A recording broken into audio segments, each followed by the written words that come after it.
अस्सलाम वालेकुम।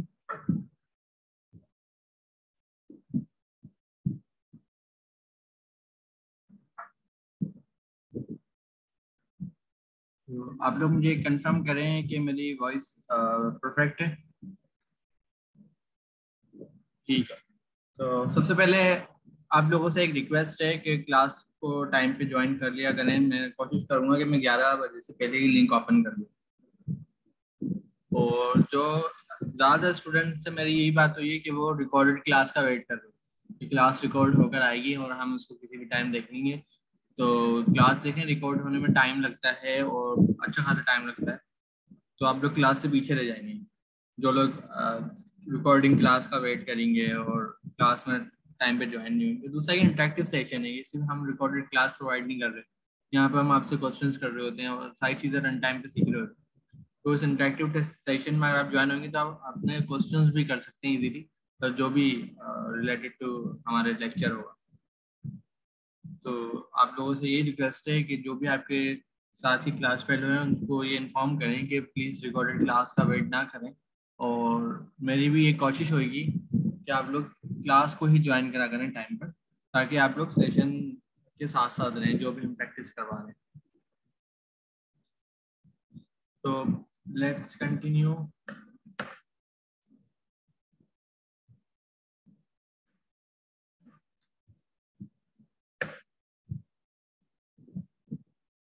स्क्रीन आप लोग शेयर कर देते हैं।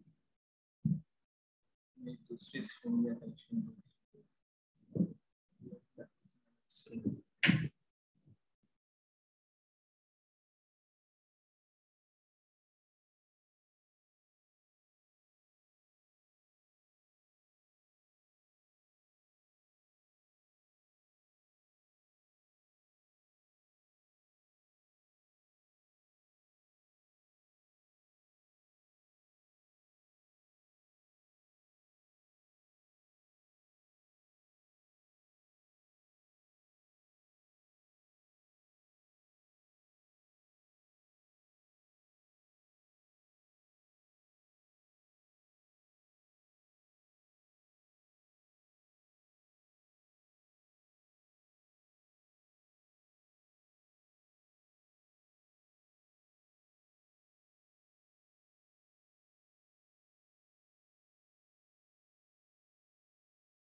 तो क्लास को शुरू करते हैं हम AWS से ही।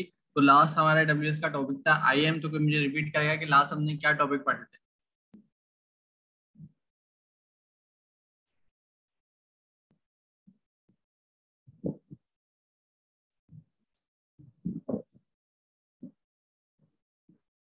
और मैंने आप लोगों को कुछ असाइनमेंट के तौर पर पढ़ने के नहीं दिया था। असाइनमेंट नहीं समझे उसको, एक जस्ट इन केस मटेरियल मैंने आपको प्रोवाइड करा था कि इन सबकी आपको एक ओवरव्यू लेना है और डॉक्यूमेंटेशन कुछ बताई थी मैंने पढ़ने के लिए। तो मुझे इसका स्टेटस बताएं कि अभी तक आप लोगों ने उसकी क्या प्रैक्टिस करी।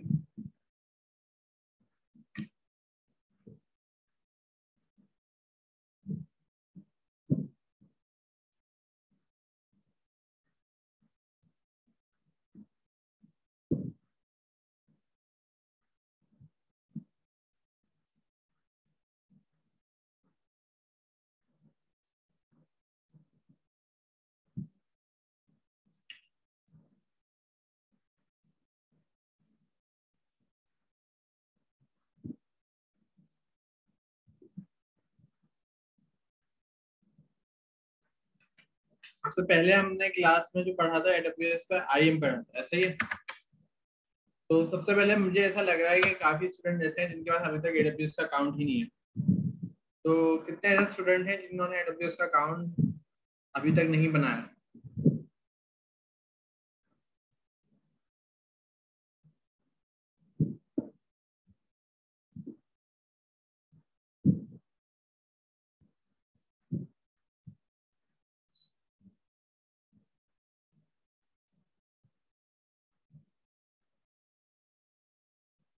तो आमिर अजीज का अभी तक AWS का अकाउंट नहीं बना है, और इसके अलावा और कितने ऐसे स्टूडेंट हैं जिनके पास AWS का अकाउंट नहीं है?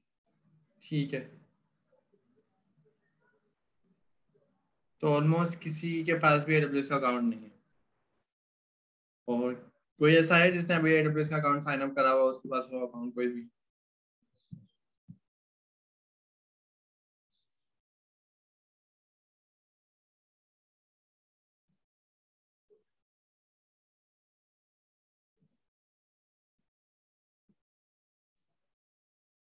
तो अभी तक किसी ने भी AWS का अकाउंट नहीं लिया। मैंने लास्ट क्लास में ही आप लोगों से कहा था कि हम लोग प्रैक्टिस करेंगे साथ साथ, जो भी क्लास में आप लेक्चर्स ले रहे हैं उसकी आपको प्रैक्टिस करनी है। सिर्फ थ्योरी पढ़ना और क्लास को अटेंड करना काफी नहीं है। ये जितनी भी सारी सर्विसेज हैं AWS की, जब तक आप इसको प्रोविजन नहीं करेंगे, बनाकर चेक नहीं करेंगे, तो इसमें काफी डिटेल है। इसमें बहुत सारे कॉन्सेप्ट हैं, जब आप इसको बनाएंगे जब ही आप इसको सीखेंगे। तो लास्ट क्लास में मैंने दोबारा से मैं रिपीट कर देता हूँ, AWS का फ्री ट्रायल आप लोगों को सब्सक्राइब करना है। ये AWS का फ्री ट्रायल है और ये आपको मिल जाएगा बिल्कुल फ्री में। ये आपको प्रोवाइड करेगा कुछ AWS की रिसोर्सेज। AWS में मोर देन 200 सर्विसेज हैं, उसमें से कुछ सर्विस के कुछ आवर्स आपको फ्री प्रोवाइड करेगा। जैसे ये स्टोरेज है तो उसमें 5 GB है, और ये इसकी कंप्यूटर सर्विस है तो इसके 750 आवर्स। तो आप लोग फ्री अकाउंट बाय करना है, बाय तो नहीं करना, आप लोगों को फ्री में ही मिलेगा। जैसे आपको इस पर अपना डेबिट क्रेडिट कार्ड अटैच करना है, वहां से सिर्फ $2 चार्ज करेगा जस्ट फॉर टेस्टिंग, और उसके बाद ये आपको फ्री अकाउंट मिल जाएगा। फ्री अकाउंट चलाते वक्त आपको एक बात का ख्याल रखना है, इस सर्विस का ख्याल रखना है, जो सर्विस आप बना रहे हैं इसके कुछ लिमिटेड आवर्स आपको फ्री दिए गए हैं, 1 साल के नहीं। अगर ये आप 2 महीने में यूज कर लेते हैं तो आपके 2 महीने में फ्री ट्रायल खत्म हो जाएगा।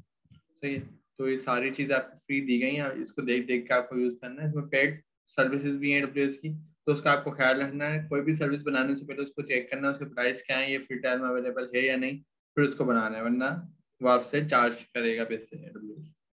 तो ये सब चीजें इतनी मुश्किल नहीं है, जब आप काम करना स्टार्ट करेंगे बिल्कुल आपके लिए बहुत आसान होगा।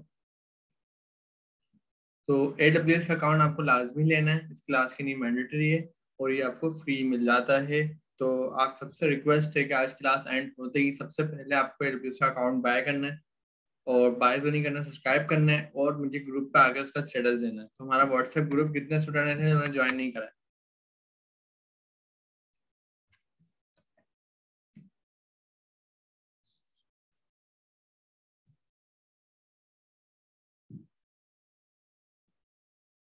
तो भाई क्लास में आप लोग कहाँ होते हैं? अच्छे खासे स्टूडेंट ने ज्वाइन नहीं करा हुआ हमारा ग्रुप। अगर मुझे कोई आपका साइन अनाउंसमेंट देनी होगी तो मैं आप लोगों को किस तरह से दूंगा?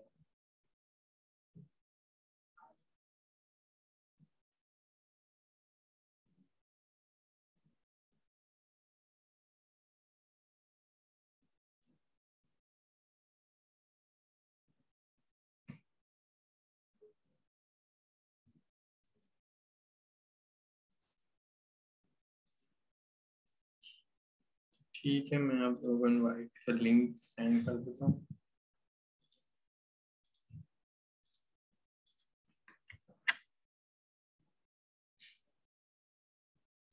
मैं चैट में एक इनवाइट लिंक शेयर कर रहा हूँ, ये व्हाट्सएप ग्रुप का लिंक है, तो आप लोग प्लीज काइंडली व्हाट्सएप ग्रुप जरूर ज्वाइन कर लें।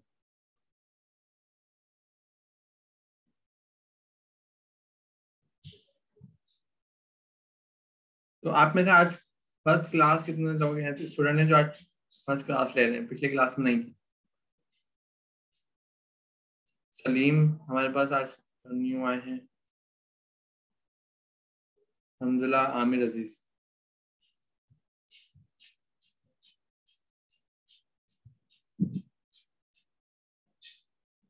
फरूक रजा। और कोई है?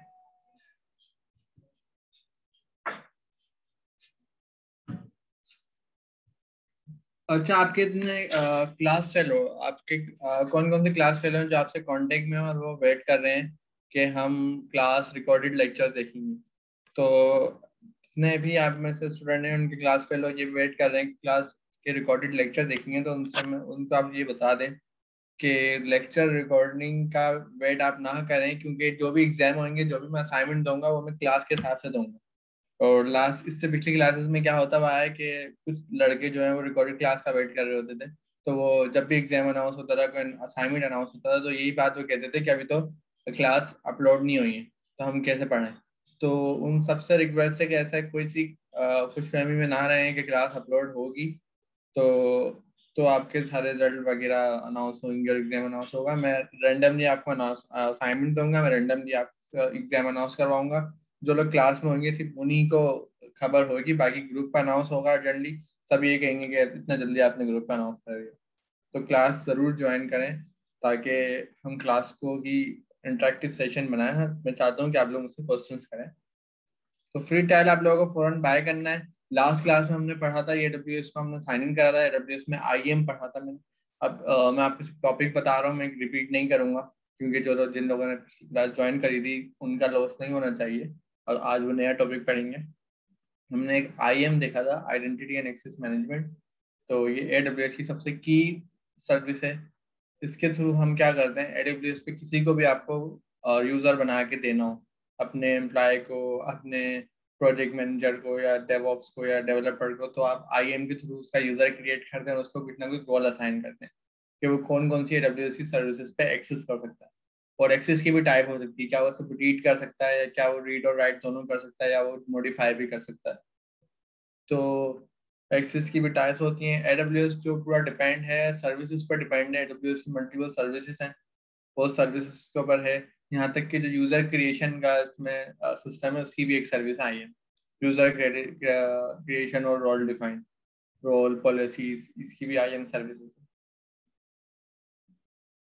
तो इस चीज़ का आप ख्याल रखें कि आप जब भी एडब्ल्यूएस का अकाउंट साइन अप करेंगे, आपके पास एक रूट अकाउंट आएगा, और आपको उस रूट अकाउंट बनाने के बाद एक यूजर क्रिएट करना है, जैसे कि मैंने अमीन आलम करा हुआ है, और उस यूजर को देना है एडमिनिस्ट्रेशन राइट्स।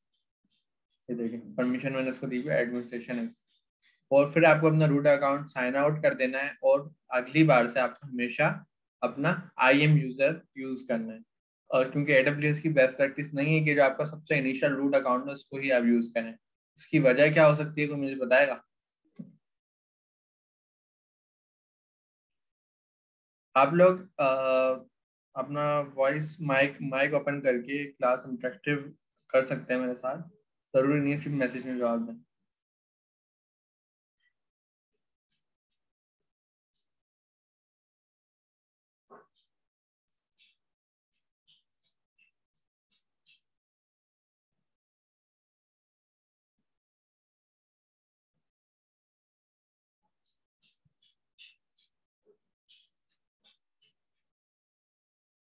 मैं सवाल रिपीट कर देता हूँ अपना अगेन से। सवाल यह है कि एडब्ल्यूएस पे हम जब फर्स्ट टाइम अपना अकाउंट बनाते हैं तो हमें एक रूट अकाउंट देता है, उस रूट अकाउंट से हम साइन इन होकर एडब्ल्यूएस में आते हैं। तो एडब्ल्यूएस में आईएम की एक सर्विस है जहाँ से हम यूजर बना सकते हैं मल्टीपल, और उस यूजर को कोई ना कोई रोल असाइन करवा सकते हैं। तो फर्स्ट टाइम जब आप आईएम पे आते हैं फर्स्ट टाइम, तो आप अपना एक यूजर बनाएंगे, या जो भी आपके डिपार्टमेंट में लोग हैं ऑर्गेनाइजेशन में उन सबका यूजर बनाएंगे और उनका कोई ना कोई रोल देंगे कि ये यूजर हमारी AWS की स्पेसिफिक सर्विस को यूज कर सकता है और इन सर्विस को यूज नहीं कर सकता, और कुछ सर्विस को खाली वो रीड कर सकता है, उसमें कुछ जाके चेंजेस नहीं कर सकता। तो इन्हीं सारे राइट्स के अंदर एक राइट्स होता है एडमिनिस्ट्रेटर राइट्स। एडमिनिस्ट्रेटर राइट्स के बाद सारे राइट्स होते हैं AWS के, तमाम एक्सेस पर राइट्स होते हैं। तो एडमिनिस्ट्रेटर राइट्स, तो मुझे ये बताएं कि हम हमेशा AWS की तरफ से बेस्ट प्रैक्टिस ये मानी जाती है कि आप फर्स्ट टाइम पे जो आपका रूट अकाउंट मिलता है वो आप ओपन करें, और सबसे पहले आप अपना एक अकाउंट बनाएं, यूजर बनाएं और उसको एडमिनिस्ट्रेटर एक्सेस दें, और नेक्स्ट टाइम वो एडमिनिस्ट्रेटर एक्सेस वाला अकाउंट यूज करें, रूट अकाउंट को यूज करना बेस्ट प्रैक्टिस नहीं है। सही, तो ये मेरा सवाल है।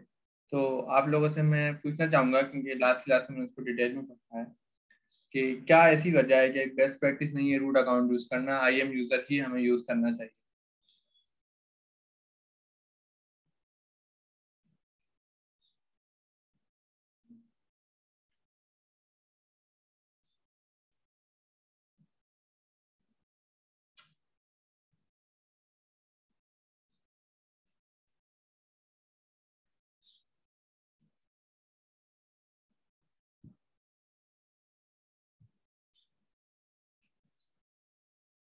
आप लोग अपने माइक ओपन करके, मैं रिक्वेस्ट करूंगा कि सब लोग चैट पे जो रिस्पॉन्ड कर रहे हैं माइक ओपन कर कर आ जाएं, ताकि जो भी आप सवाल कर रहे हैं वो हमारे सेशन में भी रिकॉर्ड हो।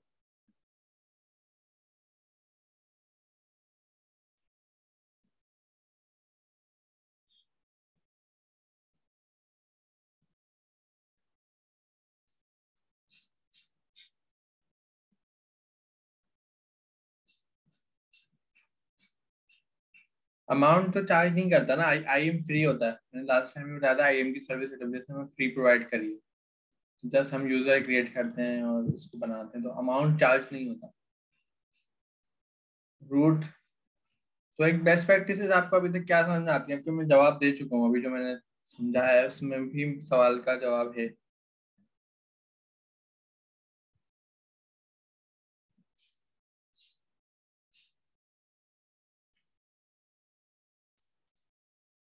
तो मैं चाहूंगा कि जितने भी स्टूडेंट हैं वो प्लीज इंटरेक्टिव होकर मेरे पास वॉइस पे मुझे रिप्लाई करें। फरहान ने कहा फॉर सिक्योरिटी रीजन, तो ये सारे जवाब सही हैं। जैसे कि हमारे पास फारूक रजा जो है वो, उनकी आज फर्स्ट क्लास है, मंजिला की भी फर्स्ट क्लास। तो सलीम जो है, सलीम की भी फर्स्ट क्लास। उस्मान अहमद जो है वो क्या कर रहे हैं? उस्मान अहमद, आप लोग माइक ओपन करेंगे प्लीज? अस्सलाम वालेकुम। वालेकुम सलाम।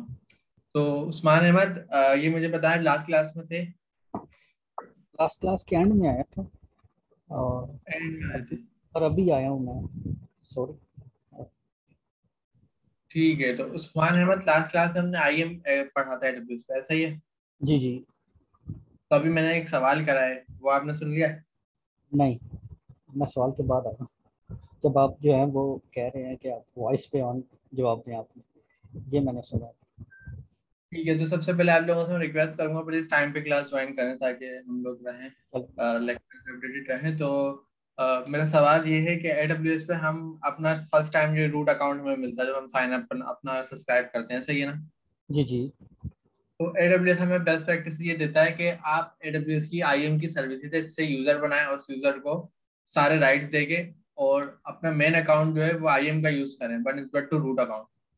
सही। तो ये लेक्चर हमारा लास्ट क्लास में था। तो मुझे बताएंगे क्या बेस्ट प्रैक्टिसेस हैं कि हमें रूट अकाउंट यूज नहीं करना चाहिए, बल्कि हम AWS की सर्विस से यूजर बनाकर यूज करें। हाँ सर, आप उसमें आपने बताया था कि शायद उसके लॉग्स या हम मॉनिटर नहीं कर सकते रूट यूज़र को कि क्या एक्शन परफॉर्म हुआ है। जो हम अगर कोई और यूज़र बनाते हैं तो वहाँ पे हमारे पास लॉग या रिकॉर्डेड होता है कि इस यूज़र ने जो है ये एक्शन परफॉर्म किया है, या आप उसको रिवर्ट कर सकते हैं। इस तरह की कोई चीज़ आपने बताई थी। बिल्कुल, आपने सबसे जबरदस्त जवाब दिया है।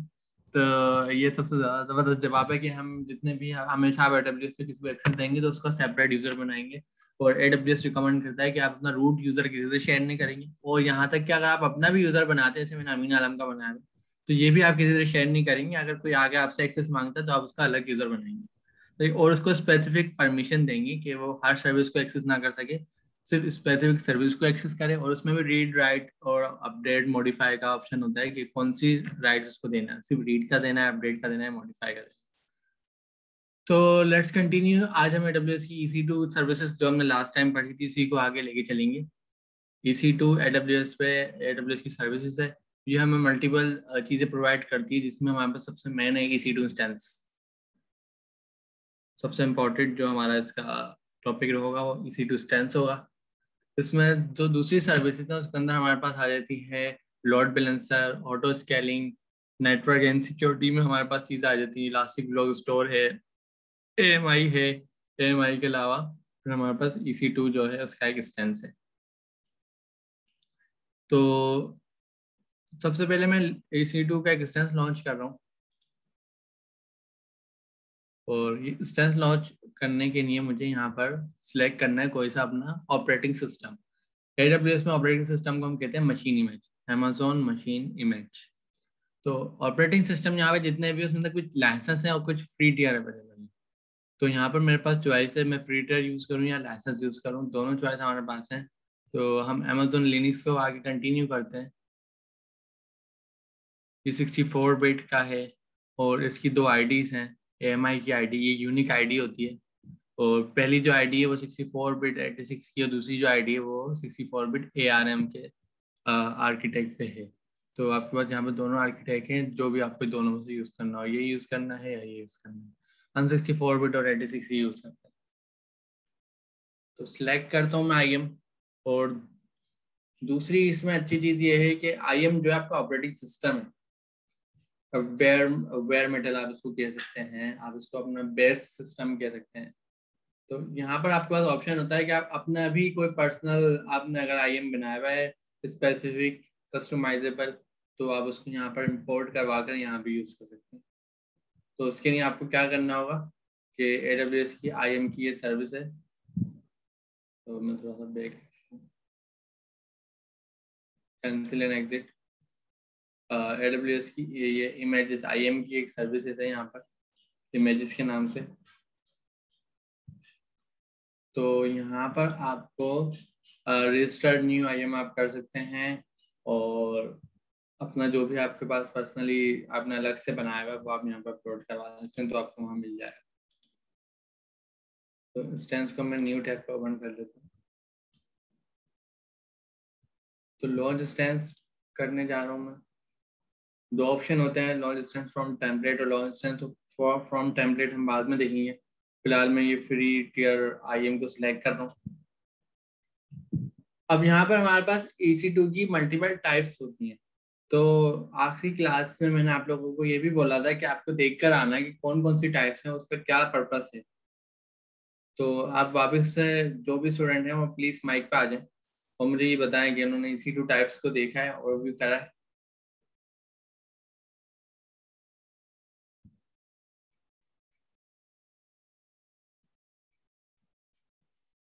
जी,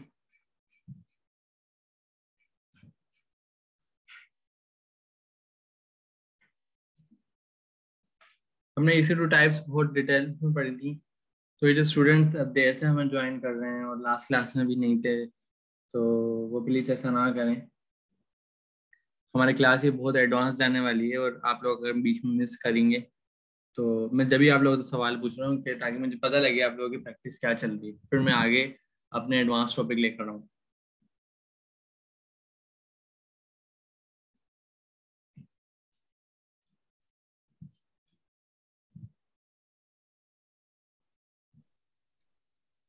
जी क्लास मुझे कोई बताएगा EC2 की टाइप्स? जी आमिर अजीज कुछ कह रहे थे।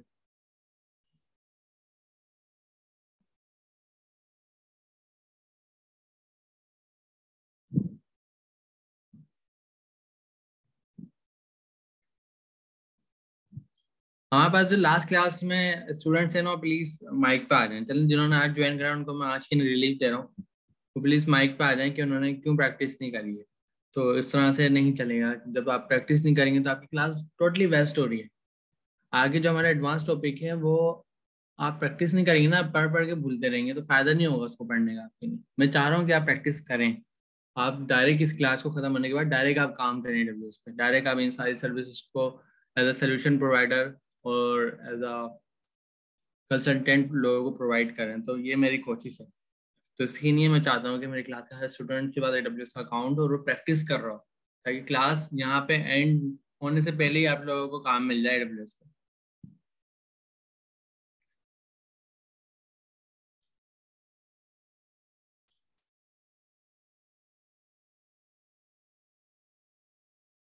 तो जैसे कि हमारे पास यहाँ पे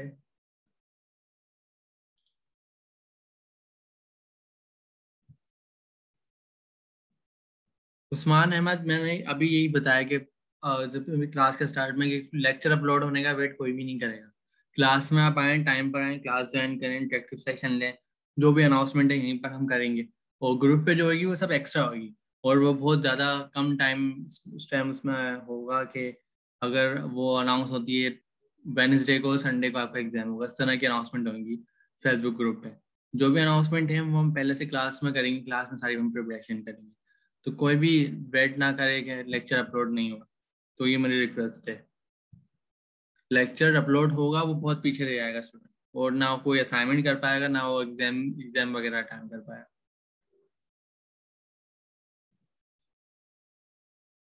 2 घंटे की हमारी 11 से 1 क्लास होती है, सुटेबल टाइमिंग है हमारी संडे की। तो मैं अगेन से ये टॉपिक रिपीट कर देता हूँ कि हमारे पास EC2 की टाइप्स होती हैं।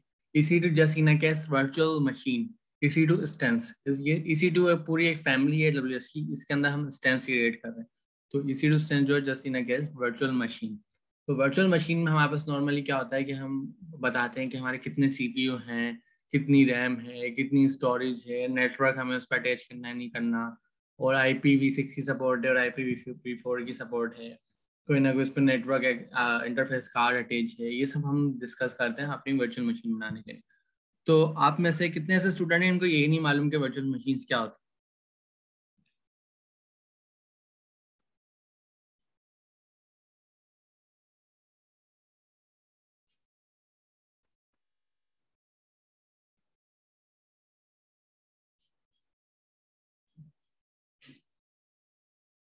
ताकि मैं आप लोगों को वर्चुअल मशीन्स का भी एक ओवरव्यू, एक आइडिया दे दूंगा अगर आपको नहीं मालूम।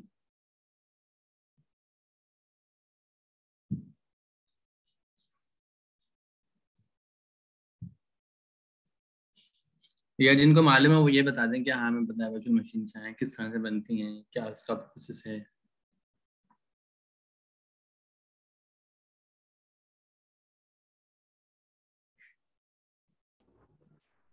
अस्सलाम वालेकुम सर, आवाज़ आ रही है? बिल्कुल आमिर अजीज, आवाज़ आ रही है। वर्चुअल मशीन्स के बारे में मुझे ये मालूम है कि ये एक यानी कि हार्डवेयर तो इसमें एक ही यूज़ हो रहा होता है, लेकिन उसके ऊपर काफ़ी सारी वर्चुअल मशीन्स बन रही होती हैं। हर एक एक अलग ऑपरेटिंग सिस्टम होता है और उसकी अपनी यानी कि बाउंड्री होती है। आप उसके अंदर जो कुछ करेंगे तो कोई उसी के लिहाज से होगा। तो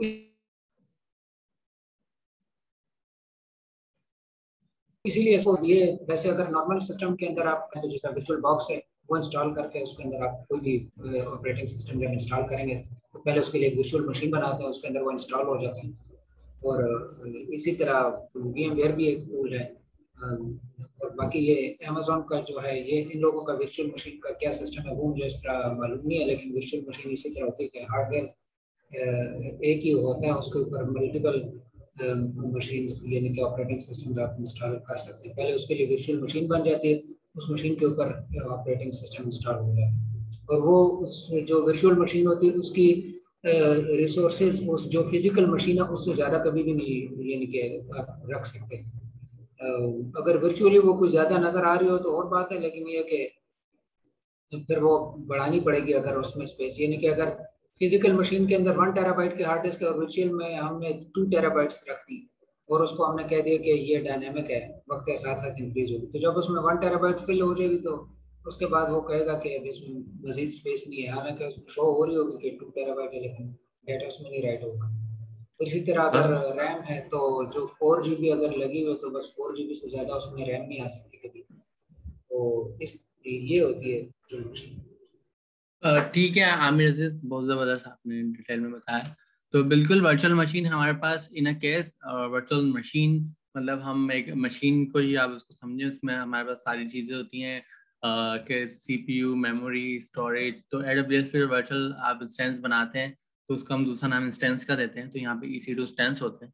AWS ने हमने प्री कॉन्फ़िगर्ड इंस्टेंस बनाए हुए हैं और उसका एक नाम दिया हुआ है। तो यहाँ पे उसकी फैमिली है, एक फैमिली T2, एक है T3, T4, C5, D, C5 और D, M, H। तो ये सारी इसकी फैमिलीज हैं, R, X, Z। ठीक है, इन फैमिलीज में AWS ने अपनी टाइप्स बनाई हुई हैं कि एक है T2 में nano size, micro size, small size, medium, large, x large और 2x लार्ज। फिर एक T3 में भी इसी तरह nano, micro, small, medium, large, x large. तो हर फैमिली की अपनी अपनी टाइप्स बनाई हैं। ये इसने क्यों बनाई हुई? यहाँ पे प्री कॉन्फ़िगर्ड आपको hardware resources, hardware consumption provide कर रहा है कि अगर आपको एक सीपीयू आपकी यूज है, आपको कोई एप्लीकेशन चलानी है, उस एप्लीकेशन की रिक्वायरमेंट है, इसमें एक सीपीयू बहुत है, 0.5 GB मेमोरी, 512 MB मेमोरी बहुत है, और जस्ट इन केस एक स्टोरेज अटैच होगी और ये सब चीज़ें अटैच होंगी, तो उसका क्या प्रोसेस होगा। तो AWS ने आपको पहले से प्री कॉन्फ़िगर बताया हुआ कि आपको कौन सा यूज़ करना है, जैसे आप सिलेक्ट करें और आगे बढ़ें। तो यहाँ पर अगर मेरी नीड है कि मुझे 2 प्रोसेसर चाहिए और जो मुझे रैम चाहिए वो भी 2 GB चाहिए, तो यहाँ पर मेरे पास सबसे ज़्यादा बेस्ट है। 2 GB रैम और 2 वर्चुअल CPU मुझे प्रोवाइड कर रहा है T3 स्मॉल। तो ये मैं क्रिएट करूँगा। अगर मेरी रिक्वायरमेंट है नहीं, मुझे 1 GB रैम और एक प्रोसेसर ही चाहिए, तो मैं यूज़ करूँगा T2 माइक्रो। तो ये सब आप लोगों को एक बार AWS की वेबसाइट पर जाकर इसको सर्च करना है। AWS की अपनी ऑफिशियल वेबसाइट है awsamazon.com। इसकी एक डॉक्यूमेंटेशन अवेलेबल है यहाँ पर, और ये बहुत ज़बरदस्त डॉक्यूमेंटेशन है जिसमें आपको सारी चीज़ें प्रोवाइड कर देगा AWS जो भी इससे रिलेटेड है।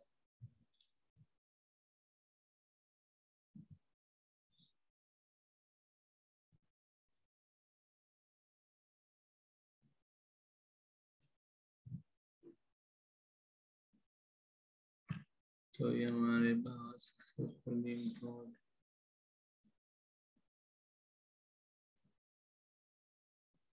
ठीक है, इसको हम बाद में देखते हैं।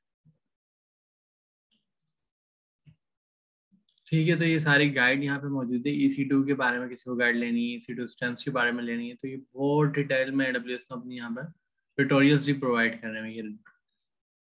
ठीक है, तो ये आपको डेवऑप्स के ट्यूटोरियल्स, स्टोरेज के ट्यूटोरियल्स, डेटाबेसेस के ट्यूटोरियल्स, तो ये सब चीज़ें AWS ने प्रोवाइड करी हुई हैं। अगर मैं यहाँ पे EC2 में चाहता हूँ, मेरी स्क्रीन शेयर्ड है ना आप लोगों से, बिल्कुल सही परफेक्ट आपको नजर आ रहा है? कुछ स्क्रीन ब्लरनेस वगैरह तो नहीं है? ठीक है, तो यहाँ पर EC2 में भी बहुत सारी टाइप्स हैं, स्केलिंग, इंस्टेंस। तो हम जाते हैं यूजर गाइड, इंस्टेंस। डॉक्यूमेंटेशन में भी अलग अलग डॉक्यूमेंटेशन हैं। तो ये हमारे पास आ गया EC2 में हम जाएंगे स्टेंस पे। स्टेंस में हम जाएंगे स्टेंस एंड IM, स्टेंस टाइप। तो देखिए स्टेंस एंड IM ये होता है कि आपका एक AMI होता है जो आपको मल्टीपल स्टेंस यूज कर रहे हैं, जैसे अभी हमने Amazon मशीन में सेलेक्ट कर रहा है। स्टेंस की टाइप्स हैं, कौन कौन से टाइप्स स्टेंस की अवेलेबल है, यहाँ पे देखें सब आ रहा है। C4, C5 जो अभी हम डिस्कशन कर रहे थे। ठीक है, तो जनरल पर्पस स्टेंस कौन से हैं हमारे पास? ये आ रहे हैं, ये सारे जनरल पर्पस हैं। जनरल पर्पस तो नहीं है, जनरल पर्पस तो T फैमिली के होते हैं। तो ये T वाले जो हैं सारे जनरल पर्पस हैं। तो बहुत डिटेल में आपको यहाँ पर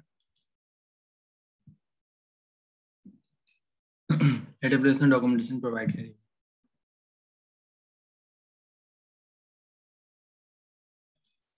तो आगे बढ़ते हैं, वापस से इंस्टेंस पे आते हैं। मैं सिलेक्ट करूँ T2 मैक्रो, और T2 मैक्रो में इसलिए सिलेक्ट कर रहा हूँ क्योंकि ये फ्री टियर पे अवेलेबल है। अगर आप इसके अलावा कोई और सिलेक्ट करेंगे तो आपसे वो चार्जेस क्रेडिट करेगा आपके कार्ड से। सिर्फ T2 मैक्रो ही यहाँ पर फ्री में अवेलेबल है। इसके अलावा एक और फ्री है लेकिन वो अभी अलाउ नहीं है इस ऐप पे, तो ये इन्होंने डिसेबल करा हुआ है। सही है, तो सिर्फ ये आपको T2 माइक्रो ही फ्री टियर पे अलाउ करेगा। तो सिर्फ मैं T2 माइक्रो ही यूज करूंगा। मैं आगे इसको डायरेक्ट रिव्यू एंड लॉन्च कर सकता हूँ या मैं आगे और डिटेल में जा सकता आगे वो डिटेल में मुझसे पूरी कॉन्फ़िगरेशन इंस्टेंस की डिटेल पूछा। ये मुझसे पूछा नंबर ऑफ इंस्टेंस कितने, मतलब मैंने जो अभी बताया मैं इसको बता सकता हूँ बस भाई सेम इसी तरह के 2 बना दो, 23 बना दो, या आप 10 बना दो, जो भी मेरी XYZ रिक्वायरमेंट है, या इसको 5 बना दो, या इसको XYZ 45 बना दो। फिलहाल मैं एक ही बनाऊंगा, इतने सारे नीड नहीं है मुझे। ये सिलेक्ट करता है हमारे पास एक नेटवर्क हमारे पास यहाँ पे बाय डिफॉल्ट AWS हमें प्रोवाइड करता है VPC, virtual private cloud default बना हुआ है, तो हम डिफॉल्ट वाला यूज कर रहे हैं। इन द फ्यूचर हम इसको देखेंगे कि ये नॉन डिफॉल्ट हम अपना कैसे बना सकते हैं। अभी तो हम AWS का डिफॉल्ट यूज कर रहे हैं, बाद में हम देखेंगे कि हम इसको अगर डिफॉल्ट नहीं हो तो हम इसको किस तरह से क्रिएट कर सकते हैं। सही है, तो ये हमारा बात का टॉपिक है। फिलहाल हम वर्चुअल प्राइवेट क्लाउड डिफॉल्ट बना रहे हैं। देखिए यहाँ option B, create new VPC। फिर हमारे पास ऑप्शन है सबनेट का। तो सबनेट हमारे पास आ रहे होते हैं। सबनेट का पूरा मैंने स्ट्रक्चर बताया था आप लोगों को लास्ट टाइम। मैंने आप लोगों को बताया था रीजन और अवेलेबिलिटी जोन। तो मुझे कोई बताएगा रीजन और अवेलेबिलिटी जोन मैंने क्या पढ़ाया था?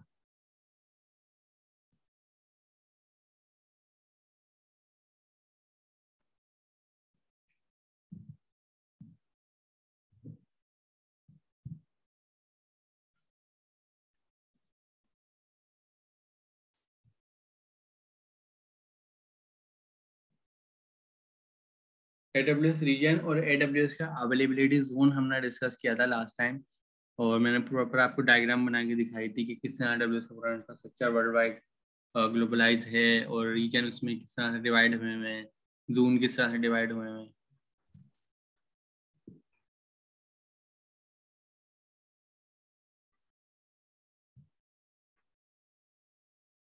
किसी ने भी प्रैक्टिस नहीं करी है, सब सिर्फ लेक्चर लेकर अगले लेक्चर का इंतजार करता है।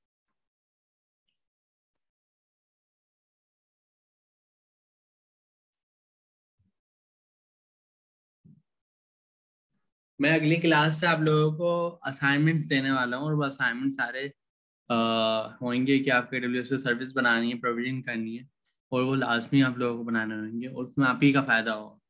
तो इस क्लास में मैं सोच के आया था असाइनमेंट देने का, लेकिन मैं अगली क्लास तक उसको आगे बढ़ा रहा हूँ। तो मुझे प्लीज़ आप में से कोई बता दें कि सबसे बेसिक सवाल है AWS का, जो ग्लोबलाइज आर्किटेक्चर है, रीजन्स पे है, रीजन्स पे बेस करता है, उसमें जोन्स होते हैं, तो कोई मुझे शॉर्ट डिटेल में बता दे बस। जी अस्सलाम वालेकुम। वालेकुम सलाम।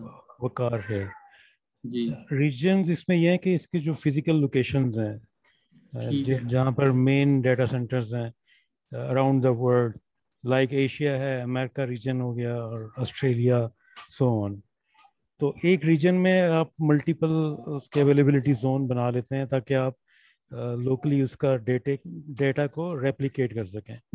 ठीक है, लाइक एशिया है तो उसके अंदर जैसे मुंबई हो गया, या जापान, या उसके इंडिया के अंदर ही उनके मल्टीपल जोन होंगे, तो वो अवेलेबिलिटी जोन होंगे उसके। तो बिल्कुल वकार भाई आपने बिल्कुल सही बताया। तो अभी हमारा कौन सा रीजन सिलेक्टेड है?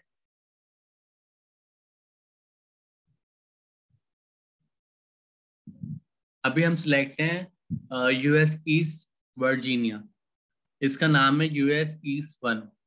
सही, हमारे पास ओहायो का भी ऑप्शन है, कैलिफोर्निया का भी ऑप्शन है, ओरिजोन का भी ऑप्शन है, Cape Town Africa, Asia specific में हमारे पास Hong Kong, Mumbai, Osaka, Seoul, Singapore, Sydney, Tokyo, ये सब अवेलेबल है हमारे पास। कनाडा में भी है, यूरोप के भी हैं multiple, middle east, south America, तो ये सारे रीजन्स हमारे पास अवेलेबल हैं। तो जब भी आप AWS पे EC2 इंस्टेंस बनाएंगे तो ये आपसे सबसे पहले सवाल पूछेगा आपका कि आपको किस रीजन में बनाना है। तो रीजन आप यहाँ से सिलेक्ट करेंगे, तो बाय डिफॉल्ट एंड वर्जीनिया यहाँ पे सिलेक्ट हुआ है, तो इस रीजन में जाकर सर्विस बन रही है। अब AWS ने एंड वर्जीनिया, मतलब वर्जीनिया में, नॉर्थ वर्जीनिया में, US ईस्ट में अपना रीजन तो बनाया हुआ, उस रीजन को उसने स्प्लिट करा हुआ मल्टीपल जोन्स में। मतलब AWS के अंदर रीजन वर्जीनिया में किस लोकेशन पे AWS का डेटा सेंटर मौजूद है, तो वो है मल्टीपल लोकेशन पे, एक जगह पे नहीं है। तो वो जो मल्टीपल लोकेशन है उसको हम बोलते हैं जोन। तो हर जोन पे वो अपना एक प्राइवेट सबनेट रखता है। तो ये हर एक जोन पे उसका प्राइवेट सबनेट जा रहा होता है, जो बाय डिफॉल्ट हम उसको कह सकते हैं। तो यहाँ पर देखें एंड वर्जीनिया में हमारे पास कितने सबनेट है, हमारे पास सबनेट ए है, बी है, सी है, डी है, ई है, एफ है। तो इसमें हमारे पास 6 सबनेट है। अब मे भी पॉसिबल कि हम एक ही रीजन में मल्टीपल सबनेट बना सकते हैं, कि हम बाद में पढ़ेंगे सबनेटिंग क्या होती है और वर्चुअल प्राइवेट क्लाउड क्या होता है। तो फिलहाल अगर मैं इसमें कोई सबनेट यूज करूंगा तो मैं उसको स्पेसिफिक रीजन बता रहा हूँ। अगर मैं इसको सिलेक्ट नहीं करता तो उसका मतलब है कि बाय डिफॉल्ट खुद ही अपनी मर्जी से कोई सबनेट चूज कर ले और किसी भी जोन में जाकर क्रिएट हो जाएगा, एंड वर्जीनिया के किसी भी जोन में। उसके बाद ऑप्शन होता है पब्लिक आईपी हमारे इंस्टेंस को चाहिए या नहीं चाहिए। तो हम यहाँ पे इनेबल और डिसेबल कर सकते हैं, या ये कर सकते हैं जो सबनेट की भी टाइप्स होती हैं, ये हम बाद में पढ़ेंगे, पब्लिक और प्राइवेट। तो हम ये कह सकते हैं जो भी सबनेट है उसके साथ साथ बना दो। इंस्टेंस प्लेसमेंट ग्रुप होता है, ये भी हम बाद में देखेंगे इंस्टेंस प्लेसमेंट ग्रुप क्या होता है हमारे पास। तो प्लेसमेंट ग्रुप इन सेंस कि हमें कहाँ पर अपनी वर्चुअल मशीन प्लेस करनी है। कैपेसिटी रिवीजन, ये सारे मैं टॉपिक आपको इसलिए दिखा रहा हूँ कि आप लोग खुद भी इसको देखना है, जरूरी नहीं है मैं ही पढ़ाऊंगा। IAM रोल का भी यहाँ पे एक ऑप्शन है। तो IAM रोल अभी तक हमने क्या देखा है कि IAM पे हम एक यूजर बनाएंगे और यूजर को कोई ना कोई पॉलिसी के मुताबिक एक रोल असाइन कर देंगे। तो AWS के पास दूसरा भी एक ऑप्शन है, वो ये है कि AWS की जो सर्विस है जस्ट लाइक EC2 इंस्टेंस, इसके ऊपर भी आप कोई ना कोई IAM रोल डिफाइन कर सकते हैं। तो इस IAM रोल का मतलब क्या होगा, क्या वजह है IAM रोल यहाँ देने की, इसको हम बाद में डिस्कस करेंगे। हम आगे बढ़ते हैं। शटडाउन बिहेवियर, स्टॉप और टर्मिनेट, बिल्कुल ये नॉर्मल यही होता है। हाइबरनेट हमें नहीं चाहिए, अलेक्सा हाइबरनेट का एक स्टॉप बिहेवियर हम ऐड नहीं कर रहे। टर्मिनेशन प्रोटेक्शन होती है, ये क्या होती है टर्मिनेशन प्रोटेक्शन, ये हमारे पास एक एक्स्ट्रा लेयर आ जाएगी। जब भी आप इस स्टेंस को डिलीट करने जाएंगे तो वो आपसे एक बार पूछेगा कि are you sure you want to delete this EC2 instance. तो ये अगर आप यहाँ हटा देंगे तो डायरेक्ट आप डिलीट करने को डिलीट कर देगा। तो ये टर्मिनेशन प्रोटेक्शन होती है कि आपसे एक बार वो परमिशन लेगा कि भाई आप श्योर हो ये डिलीट करने जा रहे हो, उसका ये नाम है। सही, तो ये परमिशन प्रोटेक्शन होती है। इससे क्या होता है कभी आपको गलती से कुछ डिलीट करने जा रहे हो ना, तो ये आपको रोक देता है कि भाई कि ये आप क्यों डिलीट कर रहे हो EC2 इंस्टेंस, और आप श्योर हो तो आपसे एक बार एक और लेयर आ जाती है प्रोटेक्शन की, जो आपसे एक बार और पूछती है कि आप कंफर्म हो कि ये आप डिलीट करना चाह रहे हो। तो उससे क्या होता है कभी रैंडमली आपसे कुछ गलती से डिलीट हो रहा होता है तो आप बच जाते हैं। तो ये प्रोटेक्शन आप ऐड कर सकते हो। मॉनिटरिंग होती है हमारे पास, मॉनिटरिंग सबसे अहम पार्ट होता है किसी भी सिस्टम का। तो यहाँ पर आप इनेबल कर सकते हो डिटेल मॉनिटरिंग। बाय डिफॉल्ट मैं आप लोगों को बताना चाहूंगा आपके EC2 इंस्टेंस पे मॉनिटरिंग इनेबल होती है बाय डिफॉल्ट। ये आपसे पूछता है ऑप्शन डिटेल मॉनिटरिंग का, तो हम बाय डिफॉल्ट मॉनिटरिंग कौन सी होती है और डिटेल मॉनिटरिंग कौन सी होती है ये भी हम बाद में पढ़ेंगे। टेनेंसी हमारे पास होती है, देखिए 3 तरह की टेनेंसी आ रही है, एक आ रही है शेयर्ड, एक आ रही है डेडिकेट, एक आ रहा है डेडिकेटेड होस्ट। तो टेनेंसी भी ये आपका अगला टॉपिक होगा कि हम बाद में पढ़ेंगे। तो ये सारे मैं आप लोगों को ओवरव्यू दिखा रहा हूँ कि ये सारे हमारे पास टॉपिक हैं। तो AWS IAM आप लोगों को जाके पढ़ना है, EC2 की टाइप्स आप लोगों को देखनी है, ठीक है। और EC2 स्पेंस आप लोगों को देखना है, और AMI देखना है, अमेज़न मशीन इमेज देखना है, IAM हो गया, AMI हो गया। और यहाँ पर आपको देखना है सबसे जबरदस्त चीज वो है आपका AWS का region based architecture, AWS region. मैं बहुत बेसिक आप लोगों को पढ़ा रहा हूँ इसलिए क्योंकि आगे एडवांस टॉपिक है और वो आपको समझ में आना जरूरी है। अवेलेबिलिटी जोन ऐसे लिख देते हैं शॉर्ट, सही है। और हमारे पास क्या रहा, हमारे पास रहा है इसके अलावा AWS monitoring versus default monitoring, जो है जो हमें AWS बाय डिफॉल्ट प्रोवाइड करता है, और एक हमारे से पूछ रहा है क्या डिटेल इनेबल करना चाहते हैं। तो हम यहाँ पे देखते हैं डिटेल मॉनिटरिंग, ठीक है। और हम यहाँ पे क्या बताना चाहेंगे, टेनेंसी प्लेसमेंट ग्रुप भी मैं ऐड करूँगा कि आप लोग प्लेसमेंट ग्रुप जाके देखना है। ये सब चीज़ें आपको खुद देखनी है ताकि मैं देख सकूँ भाई हमारे क्लास में जो स्टूडेंट हैं कितने पोटेंशियल है उनमें, क्योंकि हमारा ये सबसे लास्ट क्वार्टर है और ये बहुत डिटेल में जाएगा, बहुत आगे जाने वाला है क्वार्टर। तो ये सब चीज़ें करवाना हम लोगों से ज़रूरी है, एक्टिविटीज, सही है। तो चलिए IAM रोल का मैं आप लोगों को ध्यान दूंगा कि IAM रोल देखें 2 तरह के IAM रोल है। एक तो है आपने यूजर बनाया, उसको एक रोल असाइन कर दिया। एक है आप AWS की सर्विस को आप एलोकेट कर रहे हैं IAM रोल। सही, तो ये क्या हुआ, यूजर तक तो समझ में आता, सर्विस को IAM रोल देने का मतलब क्या है। यहाँ पे पूछ भी रहा है कि कौन सा IAM रोल देना है। पहले से 2 बने हुए भी हैं क्योंकि ये पुराना अकाउंट है। उसके बाद आपको प्रोटेक्शन अगेंस्ट इनेबल ये देखनी है। तो ये टर्मिनेशन प्रोटेक्शन, ये सब मैं ग्रुप में पेस्ट कर दूंगा आप लोगों के। मॉनिटरिंग तो हो गई है हमारी, डिटेल मॉनिटरिंग। टेनेंसी जो है ये आप लोगों को देखनी है, टेनेंसी का मतलब क्या है। इसमें 2 टाइप में, शेड का मतलब मैं आप लोगों को शॉर्ट में बताता हूँ, जो भी आपका हार्डवेयर का इंस्टेंस है, जाहिर सी बात है वो AWS के किसी ना किसी डेटा सेंटर में।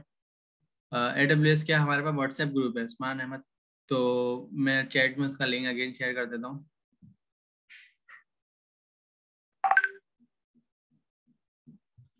मैं उसका चैट में लिंक शेयर कर देता हूँ।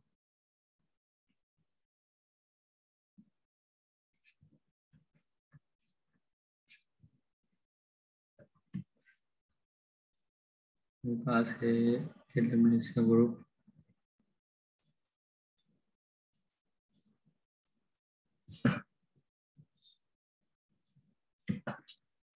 तो अगेन से मैंने लिंक शेयर करा है एवरीवन में, आप लोग चैट में देखें जूम की।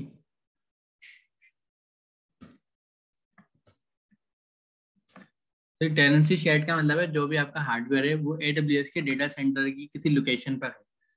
तो उस हार्डवेयर में, जैसा भी वर्चुअल मशीन का किसी ने हमें रिपोर्ट डिटेल में बताया था कि वर्चुअल मशीन किसी ना किसी हार्डवेयर पे बन रही होती है, तो उसी सेम हार्डवेयर पे और भी लोगों की वर्चुअल मशीन बन रही होंगी। ऐसा तो नहीं ना AWS ने हमारे लिए स्पेसिफिक एक सर्वर रखा हुआ है सिर्फ उसमें हमारा ही वर्चुअल मशीन बनाया, तो उसमें और भी बहुत सारी वर्चुअल मशीन बन रही होंगी। उसका हम कहते हैं शेयर्ड।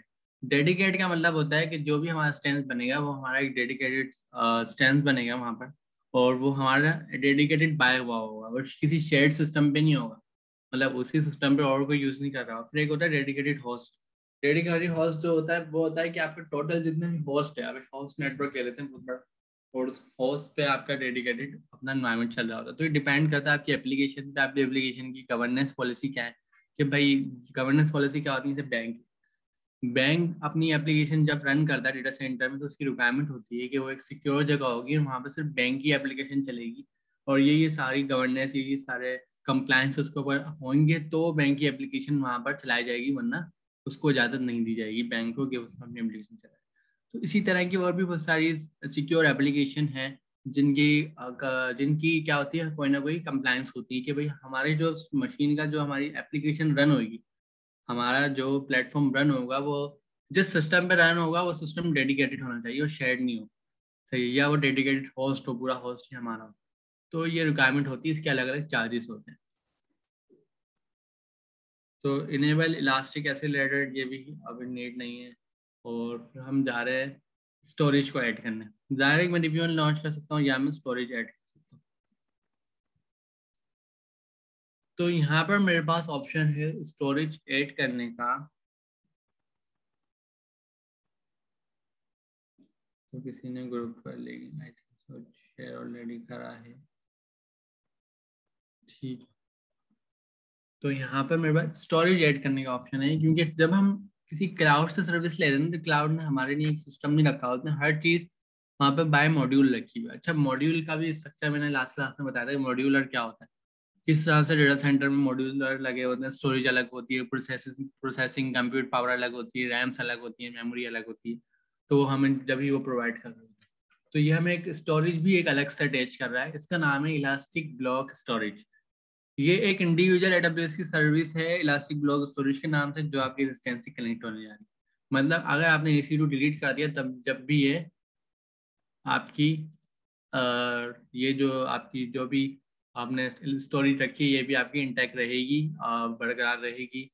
सही है, लेकिन ये आपसे क्वेश्चन पूछता है ये बनाते हुए कि आपको डिलीट करना है या नहीं करना। इसका मतलब है जब आपका EC2 इंस्टेंस जिसके लिए ये क्रिएट होने जा रही है, वो अगर डिलीट हो जाए तो साथ में ये भी डिलीट हो जाए, ताकि आपको अलग से एफर्ट ना करना पड़े। या आप अगर इस चेक को अनचेक कर देंगे तो क्या होगा, आपने एक बार EC2 इंस्टेंस बनाया, उसके साथ ये स्टोरेज भी आ गई, 8 GB। आप इसको कितने भी कर सकते हैं, 100 कर सकते हैं, मैं इसको फिलहाल 8 कर रहा हूँ। वो स्टोरेज जो आई है, कभी फ्यूचर में आप EC2 इंस्टेंस डिलीट करेंगे तो क्या वो स्टोरेज भी डिलीट हो या नहीं हो, तो आप इसको मना कर सकते हैं कि वो स्टोरेज रहे, सिर्फ EC2 डिलीट हो। उससे फायदा क्या होगा कि अगर हमने स्टोरेज अपने पास रख ली और EC2 डिलीट कर दिया तो उसका कोई बेनिफिट आप लोग मुझे बताएं।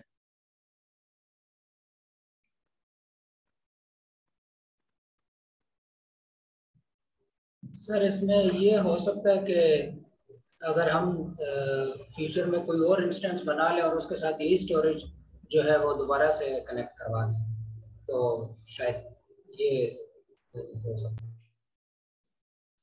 बिल्कुल परफेक्ट है आमिर अजीज। हम नेक्स्ट अगर कभी आगे नेक्स्ट अलग कोई EC2 बनाएंगे और सेम स्टोरेज कनेक्ट करवा दें तो हम अपना हमारा डेटा रिट्रीव हो सकता है। एक और ऑप्शन होता है हमारे पास इंक्रिप्शन का, कि जो भी हमारा डेटा है कि भाई वो आपको उसकी कोई इंक्रिप्शन बतानी है, हम रख सकते हैं ना जो भी हमारा हार्ड ड्राइव में डेटा रखा हो वो इंक्रिप्ट हो जाए, ताकि अगर कोई इसको एक्सेस कर भी ले तो उसके किसी काम का ही नहीं हो। तो इंक्रिप्शन होता है AWS की KMS की इंक्रिप्शन की होती है, ये भी हमारा एक बात का टॉपिक होगा, इंक्रिप्शन की किस तरह से होती है। इंक्रिप्शन की को हम बाद में पढ़ेंगे। इंक्रिप्शन की होती है कि आप की के थ्रू एक अपना पूरा डेटा इंक्रिप्शन कर सकते हो। जब भी उसको आपको डिक्रिप्ट करना हो तो आपको वो अपनी की चाहिए। जब आपके पास की होगी तो वो डिक्रिप्ट होगा, वरना उसको कोई भी एक्सेस तो कर लेगा लेकिन उसके नहीं डेटा किसी काम का नहीं होगा। हम यहाँ पे मल्टीपल्स भी वॉल्यूम ऐड कर सकते हैं, ये देखें EBS वॉल्यूम, EBS वॉल्यूम, हम यहाँ पे मल्टीपल्स भी ऐड कर सकते हैं। बाय डिफॉल्ट जो है रूट आ रहा होता है, मतलब बिल्कुल इनिशियल रूट पे कनेक्ट होता है। तो डिलीट ऑन टर्मिनेशन को मैं ऑन कर देता हूँ। आगे हमारे पास ऑप्शन है टैग का। तो टैग क्या होता है, जैसे हम लेबल दे देते हैं कि हमारी जो भी हम सर्विस यहाँ बनाने जा रहे हैं उसका एक लेबल दे देते हैं। जैसे लाइक मैं बनाने जा रहा हूँ किसी में वजह से डिस्टेंस बना रहा हूँ, तो मैं कह सकता हूँ कि मेरी जो मशीन की टाइप है वो डेव है।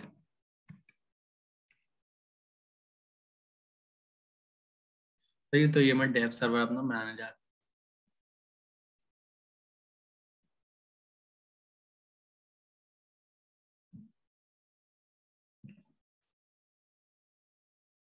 ये मुझसे पूछ रहा है जो मैं आपको टैग दे रहा हूँ AWS में, असल में ना एक ये टैग कहाँ जाए, मेरे स्टेंस के ऊपर टैग लगे, वॉल्यूम पे लगे, और नेटवर्क इंटरफेस एक होता है हमारे पास, ये भी हम देखेंगे। मतलब आपने स्टेंस क्रिएट करा है, इसमें आपकी 3 सर्विसेज क्रिएट करनी है स्टेंस में। एक स्टेंस खुद है, एक वॉल्यूम्स का मतलब है जो भी अभी हमने स्टोरेज बनाई है 8 GB की, और दूसरा इसमें नेटवर्क इंटरफेस है। मतलब ये 3 अलग अलग सर्विस को सेम टैग देना है या नहीं, इसको अलग देना है, इसको अलग देना है, उसको अलग देना है। तो आपने कहा कि भाई मुझे टाइप डेव रखनी है और तीनों को सेम टैग देना है। आगे बढ़ते हैं। अगला ऑप्शन हमारे पास होता है configure security group. Security group यहाँ पर क्या है, security group in just like a firewall. Firewall firewall हमारे पास यहाँ पे क्या होगा, जो भी हमारा EC2 इंस्टेंस आप बनाने जा रहे हैं वो EC2 इंस्टेंस इंटरनेट पे अवेलेबल है या वो किसी न किसी नेटवर्क पे अवेलेबल है। उस नेटवर्क में 2 तरह के ट्रैफिक होते हैं, एक होता है इनबाउंड, एक होता है आउटबाउंड। इनबाउंड क्या होता है कि वो नेटवर्क से कोई भी उसकी इंटरनल सर्विस को एक्सेस करना चाहता है। अगर उस नेटवर्क पे कोई सर्विस चल रही है, जस्ट लाइक उस नेटवर्क पे एक वेबसाइट चल रही है, उस वेबसाइट का पोर्ट है पोर्ट 8080, तो मैं क्या कर सकता हूँ, इनबाउंड बता सकता हूँ कि भाई ये वाला पोर्ट जो है मैं इनबाउंड एक्सेस करना चाह रहा हूँ। और आउटबाउंड क्या होता है, आउटबाउंड ये होता है इस नेटवर्क एक्सचेंज खुद खुद किसी नेटवर्क से कोई डेटा लाकर अपने पास यूज करना चाहता हूँ।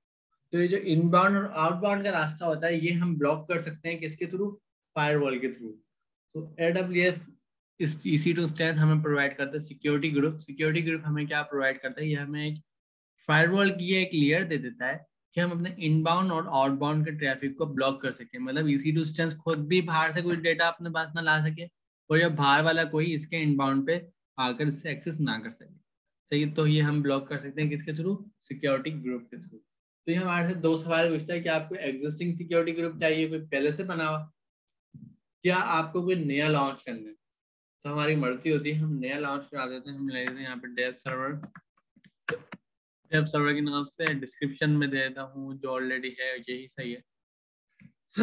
बस नाम यहाँ पे हम चेंज कर देते हैं डिस्क्रिप्शन में। तो ये बाय डिफॉल्ट एक इनबाउंड रोल लेके जा रहा है, इसका नाम है SSH। इसका प्रोटोकॉल है TCP और इसकी पोर्ट है 22 और ये हमें किसको प्रोवाइड करा जा रहा है, ये ऑल ओवर द वर्ल्ड। इसको कोई भी इस इनबाउंड रोल से एक्सेस, इस इनबाउंड प्रोटोकॉल से एक्सेस कर सकता है। यहाँ पे हम और भी रूल ऐड कर सकते हैं, तो इसको हम बाद में देखते हैं। फिलहाल हम रिव्यू एंड लॉन्च करने जा रहे हैं। तो ये हमारा रिव्यू का ऑप्शन है, ये हमने IAM सेलेक्ट करा है, ये हमारा AC इंस्टेंस की टाइप है, इसके अंदर एक EBS अटैच है जो हमने 8 GB का अटैच करा था, और इसकी नेटवर्क जो है वो लो टू मॉडरेट है। इसके अंदर एक सिक्योरिटी ग्रुप में एक रोल डिफाइन है, इसका नाम SSH का रोल है, और पोर्ट 22 बाय डिफॉल्ट हमने इनबाउंड ओपन रखी है, मतलब कोई भी आकर इसको पोर्ट 22 से एक्सेस कर सकता है। सोर्स 00 का मतलब है कि वर्ल्ड वाइड कोई भी इसको आके एक्सेस कर सकता है। अगर यहाँ पे सोर्स की जगह मैं अपनी IP डाल दूँ तो उसमें सिर्फ मेरी IP इसको एक्सेस कर सकता है। तो स्टेंस की और डिटेल देख लेते हैं। नेटवर्क 1 है, VPC इस पे जो है बाय डिफॉल्ट वाला कनेक्ट है, सबनेट इस पे खुद वो अपनी मर्जी से ले लेगा।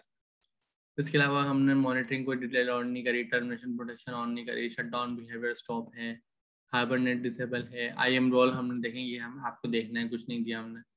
तो कुछ डायरेक्टरी दी, टेनेंसी डिफॉल्ट हमने यूज़ करी है। तो यहाँ पर कर्नल ID यूज डिफॉल्ट, सब चीज़ें हमने रैम डिस्क ID भी डिफॉल्ट है हमारी। मेटा डेटा जो है वो इनेबल है, और यहाँ पर सारी चीज़ें हमारे पास है। स्टोरेज जो है हमारे पास 8 GB हमने लिए, GP2 इसकी टाइप है, GP2। और उसके कुछ IOPS इसने हमें बताया 100 आउट ऑफ 3000, और थ्रू आउट जो इसने नहीं बताया। डिलीट टर्मिनेशन प्रोटेक्शन भी इसमें मौजूद है कि अगर कोई स्टोरेज डिलीट करने जाएगा तो वो आपसे एक बार परमिशन लेगा। एनक्रिप्शन जो है नॉट एनक्रिप्ट। हमने कुछ टैग भी बताया था, टैग क्या बताया था ना, टाइप डेव सर्वर, और ये टैग 3 सर्विस को डिफाइंड है, इंस्टेंस, वॉल्यूम और नेटवर्क इंटरफेस। तो हम इसको लॉन्च करें या अभी आपका कोई सवाल है इससे रिलेटेड?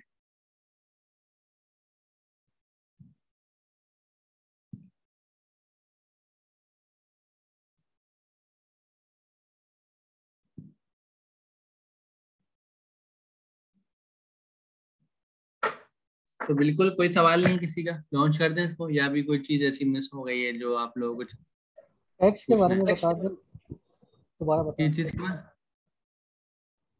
टैक्स दोबारा के रिपीट। बारे टैग्स के बारे में। जी जी। टैग जैसे ना केस लेबल, कि मैंने एक सर्विस बनाई है, कल को AWS अकाउंट में मल्टीपल सर्विस बनाऊंगा, हर सर्विस का अलग अलग नाम हो। तो इन द केस ये सर्विस का नाम है, सर्विस का नाम है कुछ भी XYZ, इसकी यूनिक ID बन गई। तो ऐसा हो सकता है, पॉसिबल है कि मैं डेव मशीन बनाऊंगा 5, टेस्टिंग मशीन बनाऊंगा 6, सबके अलग अलग नाम होंगे। फिर कोई स्टेजिंग सर्वर बनाऊंगा 7, फिर कोई मैं बनाऊंगा, कोई भी है एक UAT मशीन, मतलब अलग अलग मशीन बनाऊंगा। तो कोई 3 मशीन होंगी, कोई 2 होंगी, कोई 1 होगी। तो मैं क्या कर सकता हूँ, उसको एक लेवल दे सकता हूँ ताकि मैं उसको आइडेंटिफाई कर सकूँ कि मेरी कौन सी सर्विस कहाँ अटैच हुई है। तो मेरे पास टैग क्या होता है, लेवल होता है कि मैंने इसको टाइप डेव बता दी। अब मैं दूसरी की भी कभी इससे रिलेटेड कोई सर्विस बनाऊंगा, उसको भी मैं टाइप डेव दूंगा, और मैं कभी भी मुझे फाइंड करना होगा, मैं नाम से फाइंड नहीं करूंगा, मैं टैग से फाइंड करूंगा। मैं टाइप डेव वाली कौन कौन सी सर्विसेज है तो बताएगा कि भाई ये आपका इंटरफेस यूज हो रहा है, ये वॉल्यूम और ये इंस्टेंस। अब फायदा क्या हुआ, इन तीनों का मैंने सेम टाइप दे दी। अब कभी भी मैं वॉल्यूम में जाऊंगा और मैं जाके सिर्फ डेफ वाला टाइप निकालूंगा तो मुझे पता हो डेफ टाइप इसी इंस्टेंस का। नेटवर्क में कभी भी जाऊंगा, मैं डेफ टाइप निकालूंगा, मुझे पता है इसी इंस्टेंस का। तो ये क्या होता है, एक लेवल आ जाता है, एक एक्स्ट्रा हमारे पास डिटेल रखने का एक ऑप्शन आ जाता है।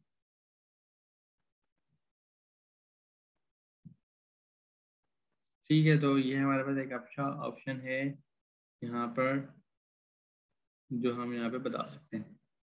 और किसी का कोई सवाल है?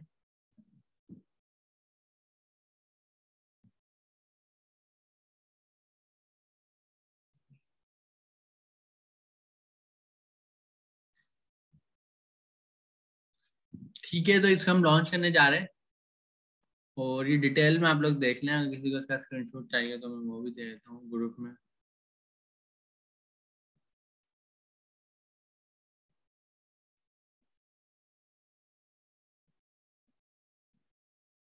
तो यहाँ से मैं आप लोगों को इसका स्क्रीनशॉट भी देने जा रहा हूँ, और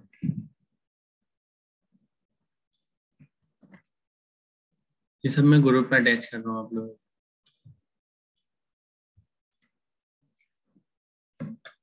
तो किसी को डिटेल में बाद में देखना हो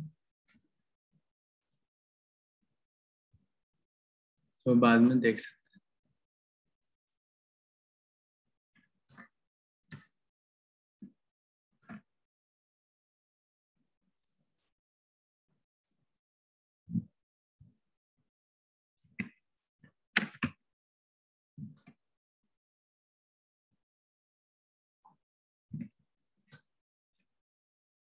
तो जो जो आज हमारे क्लास के टॉपिक है वो भी मैं आप लोगों से लास्ट में सबसे क्लास के ग्रुप में शेयर कर दूंगा। तो लॉन्च कर लेते हैं इसको फाइनली। लॉन्च करते हुए ये मुझसे एक सवाल पूछता है, की वैल्यू पेयर। की वैल्यू पेयर क्या होता है कि यहाँ पर हमारे पास AWS के पास जो मशीन आपने बनाई है, मशीन कहाँ अवेलेबल है? क्लाउड पे। अब आप इसको एक्सेस कैसे करेंगे? आप इसको एक्सेस कर सकते हैं क्योंकि लिनक्स की मशीन है, तो लिनक्स की मशीन किसके थ्रू एक्सेस हो सकती है? SSH के थ्रू। SSH क्या होता है? SSH आपके पास सिक्योर शेल और एक प्रोटोकॉल होता है जिसकी पोर्ट होती है बाय डिफॉल्ट पोर्ट 22। इसके थ्रू आप किसी भी मशीन को, अगर वो नेटवर्क पर है तो आप अपने नेटवर्क से उसको एक्सेस कर सकते हैं बाय SSH। मतलब मशीन बनी हुई है EC2 Amazon पे, तो मैं उसको अपने लोकल सिस्टम से एक्सेस कर सकता हूँ। तो उसके लिए कुछ हमारे पास सिक्योरिटी प्रोवाइड है। सिक्योरिटी क्या है कि SSH को एक्सेस करने के लिए हमें क्या क्या सिक्योरिटी चाहिए? हर कोई तो एक्सेस नहीं कर सकता, तो हमारे पास ऑप्शन होता है कि हम यूजर नेम उस पर रखेंगे। सही है, यूजर नेम हो गया। यूजर नेम तो कोई भी हैक कर लेगा इजीली, कौन सा यूजर नेम होता है बाय डिफॉल्ट? एक रूट यूजर तो सबके पास होता है। फिर हम बोलेंगे चले हम पासवर्ड लगा देते हैं। सो पासवर्ड भी कोई बड़ी बात नहीं है। पासवर्ड आपका अगर किसी के पास से शेयर्ड हो गया तो आपका इजीली आपका डिस्टेंस हैक कर लेगा। तो सबसे अच्छी सिक्योरिटी लेयर होती है कि आप वहाँ पर एक प्राइवेट की लगा दें। प्राइवेट की क्या होगी? एक कि आपके पास की होगी, पैम की होगी, कि आप अपने पास लोकल डाउनलोड कर लेंगे अपने सिस्टम में। और उससे फायदा क्या होगा? उससे फायदा ये होगा जब जिसके पास ये की होगी ना, वो ही इसको एक्सेस कर सकता है और हर कोई नहीं कर सकता। और वो की भी आपके पास वन टाइम डाउनलोडेबल होगी, हर बार आप उसको डाउनलोड नहीं कर सकते। तो ये आपसे पूछता है चूज एन एग्जिस्टिंग। अच्छा, पहले से मेरे सेंसर की प्राइवेट की बनी हुई। सही है, तो यहाँ पर मैं यहाँ पे सिलेक्ट कर सकता हूँ कि भाई ये वाली यूज़ कर लो, ये यूज़ कर लो, ये यूज़ कर लो, ये यूज़ कर लो, या XYZ कोई भी यूज़ कर लो। जब दूसरा ऑप्शन मेरे पास होता है कि भाई मैं क्रिएट न्यू कर सकता हूँ, तो मतलब अपनी एक नई की बना। एक और ऑप्शन होता है प्रोसीड विदाउट अ की पेयर।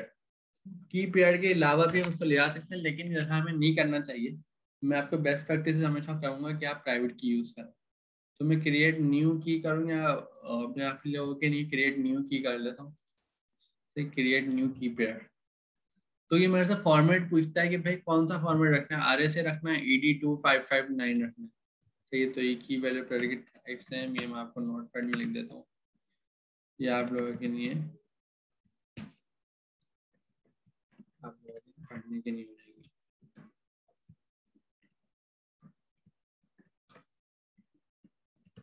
ये कॉपी नहीं होना, पता नहीं। सही है,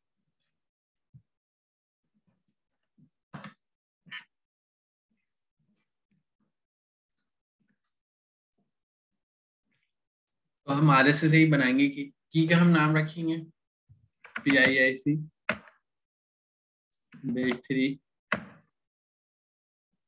Q4। तो यही हम नाम रखेंगे। और इस की पेयर को मैं यहाँ से डाउनलोड की पेयर कर लूंगा, और यहाँ पे देखेंगे नोट लिखा हुआ, you can download the private की फाइल डॉट पेम फाइल, जो भी इसके फॉर्मेट होगा पेम होगा, बिफोर यू कैन कंटिन्यू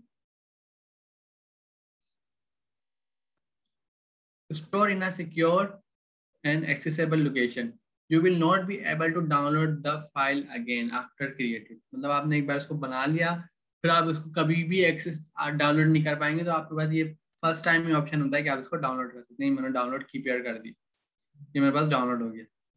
अब ये मुझे संभाल के रखना है, अगर ये बाय केस मेरे पास से मिस हो गया तो ये मुझे दोबारा नहीं मिलेगा, मुझे नया क्रिएट करना पड़ेगा हमें। तो ये तो उसको मुझे संभाल के रखना। तो ये सिक्योरिटी लेयर आ गई कि अब एक बार ये हो गया, बन गया, इसकी को मैं डाउनलोड कर लूँ और लॉन्च इंस्टेंस कर दूँ। अभी लॉन्च हो गया ना, अब की पेयर कभी भी डाउनलोड नहीं हो सकता। अब की पेयर जो है आपके पास जो डाउनलोड है उसी को आप संभालें। अगर कभी फ्यूचर में आपसे मिस हो जाता है तो आप नया की पेयर बनाएं और उसको चेंज करके अपने पास यूज़ करें। तो ये देखें मेरे पास यहाँ पर की पेयर आया हुआ, ये डाउनलोड होकर। तो मेरे पास क्योंकि विंडोज है, आप लोगों में से बहुत सारे लोगों के पास लिनक्स होगी, तो जिस लोकेशन पे ये डाउनलोड हुआ है वहां पर अपना टर्मिनल ओपन कर लें। मैं विंडोज में इस तरह से ओपन करूँगा, डाउनलोड में हुआ है, डाउनलोड में टर्मिनल ओपन कर लेता हूँ, तो एक बार विंडोज पे डाउनलोड हो गया। ठीक है, नेक्स्ट स्टेप क्या है, मुझे उस EC2 इंस्टेंस को जो मैंने अभी क्रिएट किया इसको एक्सेस करना है। तो सबसे पहले व्यू कर लेता हूँ मेरा इंस्टेंस क्या क्रिएट हुआ है। ये रहा, ये इंस्टेंस क्रिएट हुआ है, T2 माइक्रो हुआ है, और ये साइज की डिटेल्स हैं और सब चीज़ें हैं। इसको मैं कोई डमी यहाँ पे एक एलियास भी दे देता हूँ। एलियास में क्या दे देता हूँ उसको, डेव सर्वर PIAC Q4। ठीक है,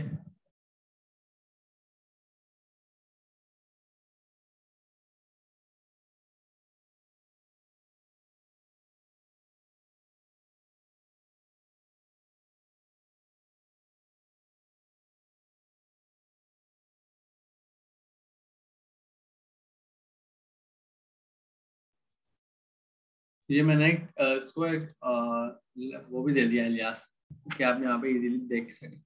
ये इसकी स्टेंस आईडी है, यूनिक आईडी है।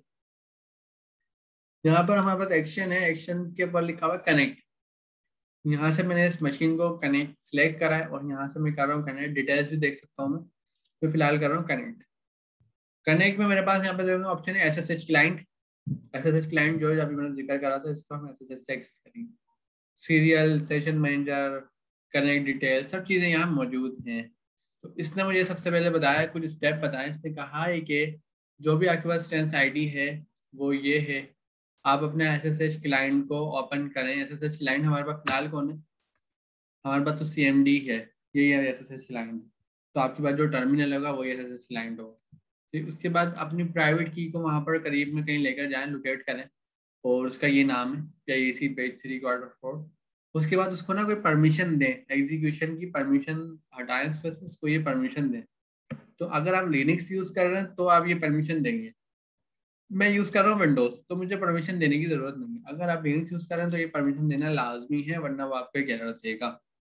ये परमिशन क्या है, कोई बताएगा परमिशन का मतलब क्या है?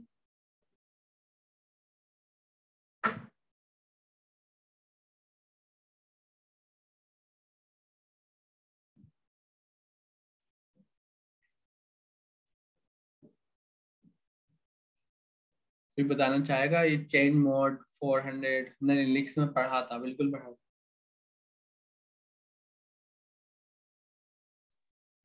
सर ये लिनक्स में ग्रुप यूजर का रोल होता है, मतलब सिर्फ कुछ फाइल होती हैं जो सिर्फ रूट यूजर एक्सेस कर सकता है। तो ये हमें एक्सेस देनी होती है कि रीड एक्सेस है, राइट एक्सेस है, या ये सारी एक्सेस हम मैनेज कर सकते हैं chmod भी कमांड के जरिए। तो ये 400 परमिशन का मतलब क्या है? सर इसका मतलब मैं बताऊं? जी बिल्कुल बताएं। अरे होता है असल में, पहला वाला ये जो 4 लिखा है ये रूट के लिए होता है, बाकी यूजर और उसके बाद वाला ग्रुप, यूजर और ग्रुप को उन्होंने 0 कर दिया, इसका मतलब उनके पास कोई परमिशन नहीं है। और ये मैक्सिमम इसमें 7 होता है, यानी कि रीड राइट एग्जीक्यूट 3 परमिशन होती है।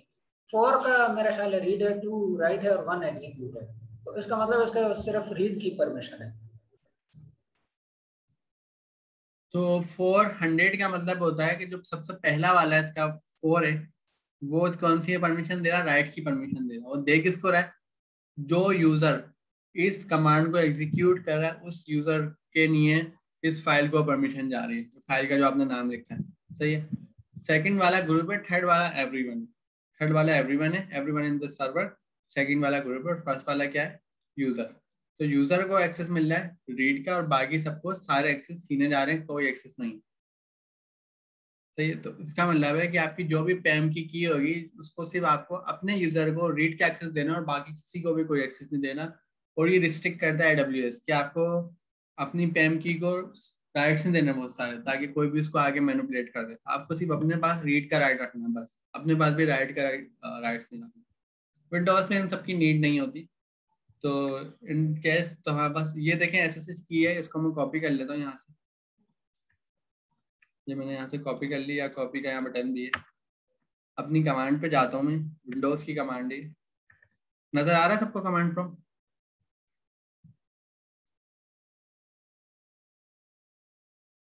यहाँ पे मैंने ये पेस्ट कर दिए।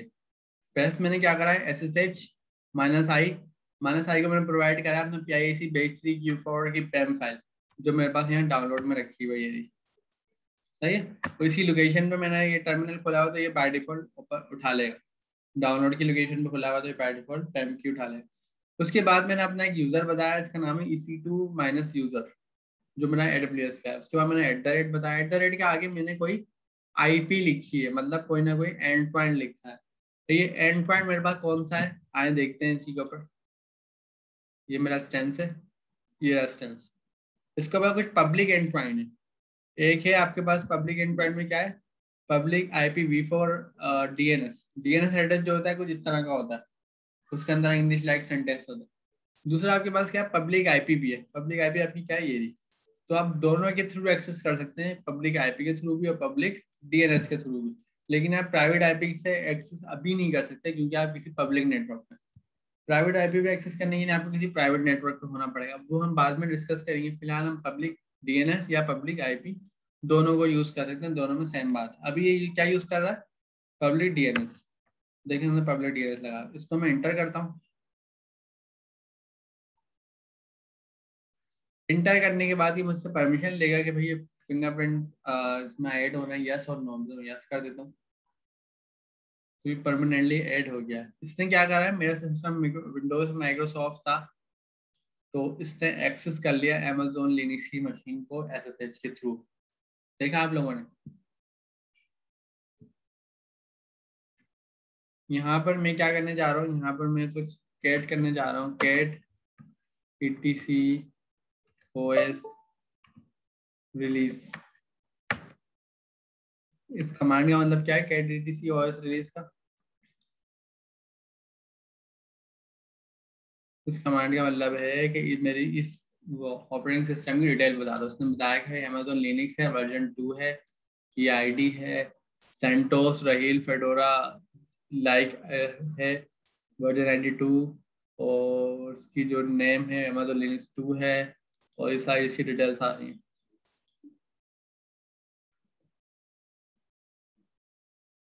तो ये हमने फाइनली EC2 स्टैंड जो बनाया था उसको एक्सेस कर लिया है। Ctrl D या एग्जिट की मदद से मैं उससे बाहर आऊँ।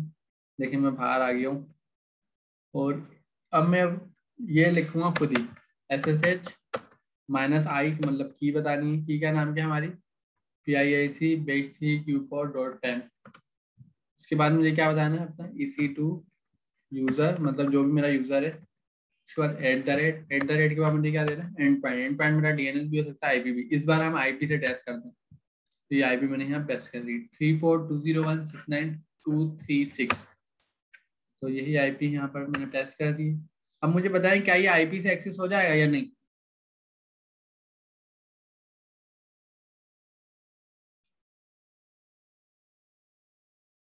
DNS से तो एक्सेस हो गया था, IP से होगा या नहीं होगा? कोई है ऐसा जो बोलता है नहीं हो, IP से क्यों एक्सेस होगा, DNS से एक्सेस होना चाहिए?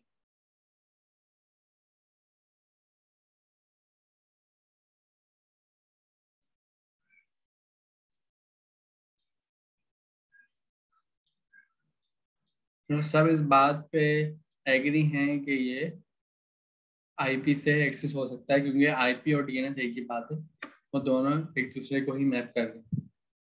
बिल्कुल IP से भी एक्सेस हो गया, DNS से भी एक्सेस हो गया। और अब हम इसको एक्सेस करते हैं, वापस से एग्जिट होते हैं। अब मैं देखूँ SSH माइनस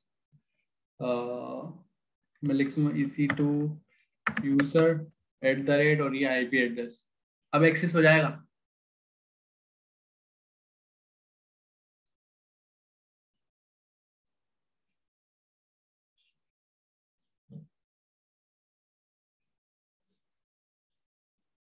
अब क्यों एक्सेस नहीं होगा, क्या वजह है?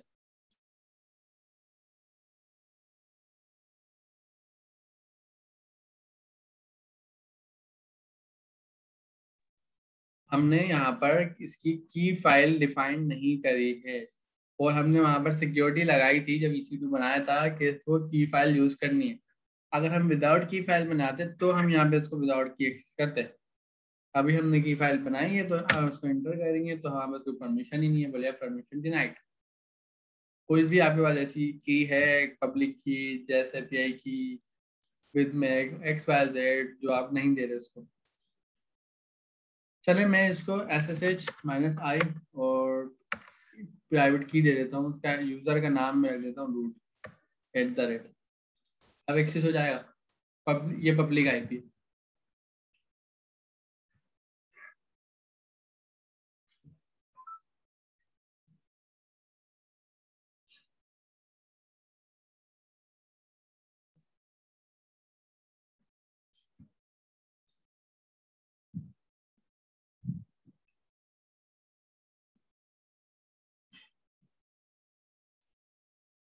अब नहीं होगा, क्यों, क्या वजह है एक्सेस ना होने की?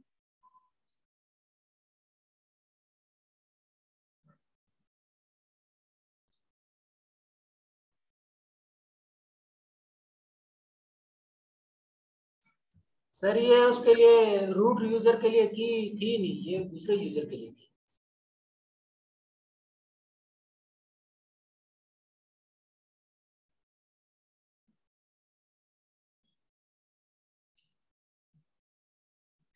देखें की जो हमारी हमने बनाई थी EC2 की, तो इस पे हमने अलाउ नहीं करा हुआ कि EC2 यूजर से ही कनेक्ट होगा, तो बिल्कुल ये EC2 यूजर से ही कनेक्ट होगा।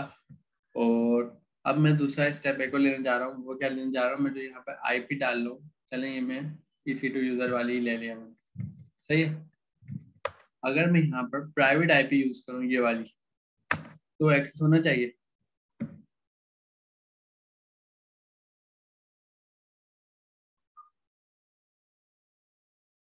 प्राइवेट IP से एक्सेस होना चाहिए क्या ये? क्यों प्राइवेट IP से क्यों नहीं होगा एक्सेस? सर इसके आवाज आ रही है मेरी सर? बिल्कुल आपकी आवाज आ रही है। इसके लिए प्राइवेट नेटवर्क में फिर जाना पड़ेगा, वो हम पब्लिक नेटवर्क में तो इसलिए। अभी बिल्कुल आपने सही बताया मेरे जी। अभी हम करंटली कहाँ पर हैं, पब्लिक इंटरनेट पर है। मेरा सिस्टम जो है उसका AWS से कोई ताल्लुक नहीं है। तो पब्लिक इंटरनेट पे है तो जाहिर सी बात है उसको एक्सेस करने के लिए पब्लिक IP चलेगी या पब्लिक DNS चलेगा। अगर मैं AWS के किसी प्राइवेट इंस्टेंस से कनेक्ट हूँ जो इस वर्चुअल होस्ट के अंदर है, मतलब इस वर्चुअल नेटवर्क में मौजूद है, मैंने बताया हम VPC का एक टॉपिक है वो पढ़ेंगे, तो उसमें हम ये डिस्कस करेंगे प्राइवेट नेटवर्क क्या है, किस तरह से चल रहा है। अगर आप इसके किसी प्राइवेट नेटवर्क में अवेलेबल हैं तो ये आप प्राइवेट नेटवर्क से इंस्टेंस को एक्सेस कर सकते हैं। अगर यहाँ मैंने 2 इंस्टेंस बनाए होते और एक इंस्टेंस को मैं एक्सेस कर लेता पब्लिक डोमेन से, सही है, दूसरा इंस्टेंस भी सेम इसी नेटवर्क पे बना हुआ है, तो उसको मैं इसी नेटवर्क पे जाके मतलब SSH करता इसके ऊपर, फिर दोबारा से SSH करता किसी सेकंड नेटवर्क के ऊपर, तो मैं प्राइवेट की से एक्सेस कर सकता था। इसकी मिसाल हम नहीं ले लेते कि अभी देखेंगे एरर देगा, ये इस नाम की कोई IP नहीं है।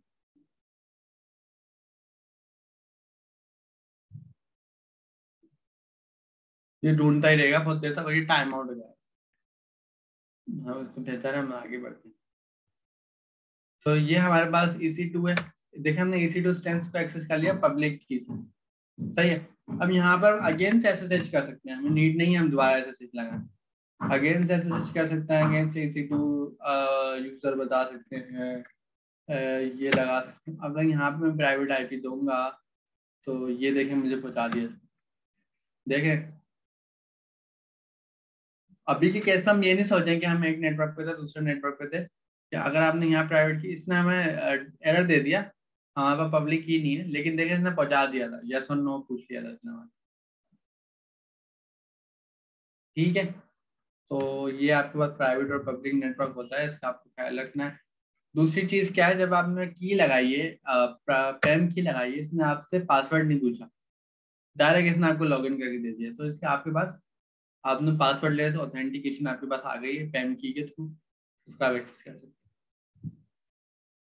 अब आप लोगों का एक असाइनमेंट है, वो असाइनमेंट आप लोगों को लाजमी करना है। ये सब तो मैंने टॉपिक बताया ना, ये सारे एक्सेस EC2 वाया SSH 422। आप लोगों का एक असाइनमेंट मैं आप लोगों को दे रहा हूँ, गिटलैब का कितने लोगों ने नाम सुना?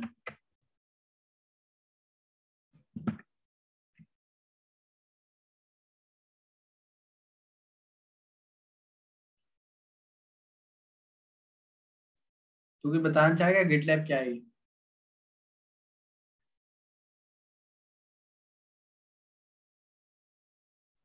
ये भी गिटहब की तरह ही है और इसमें एक इशू ट्रैकर सिस्टम भी है, उसी तरह ही है गिटहब की तरह। और कोई बताएगा गिटलैब क्या है? जी साहिब खान। सर कोड को स्टोर करने के लिए, रिपॉजिटरी वगैरह बनाने के लिए गिटहब की तरह।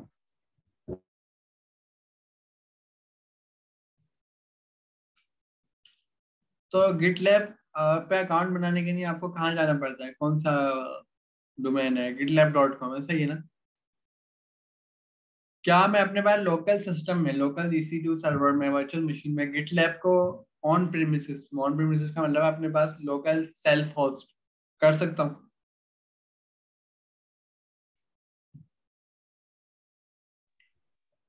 या सर SSH कनेक्शन के जरिए एक रिपॉजिटरी वगैरह डाउनलोड कर सकते हैं हम अपने सिस्टम। मैं ये कह रहा हूँ कि मैं गिटलैब क्लाउड वाला यूज नहीं करूँगा जो gitlab.com है, मैं अपनी मशीन में अपना लोकल गिटलैब इंस्टॉल करूँगा।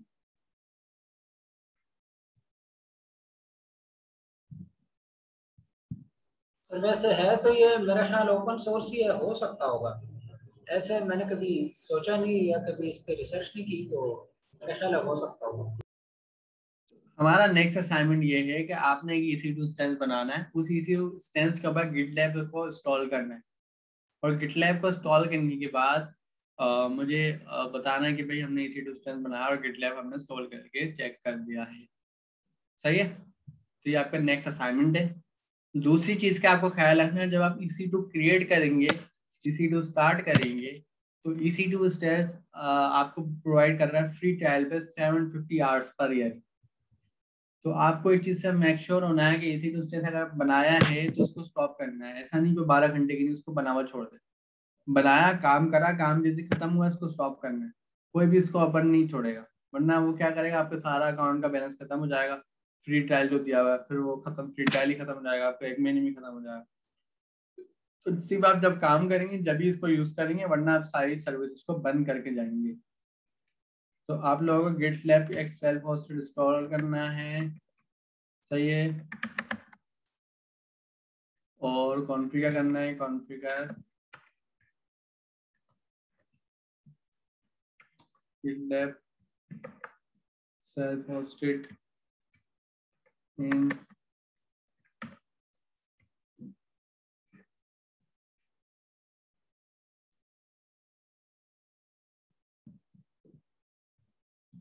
EC2 instance. ठीक है, तो ये आपका असाइनमेंट हो गया।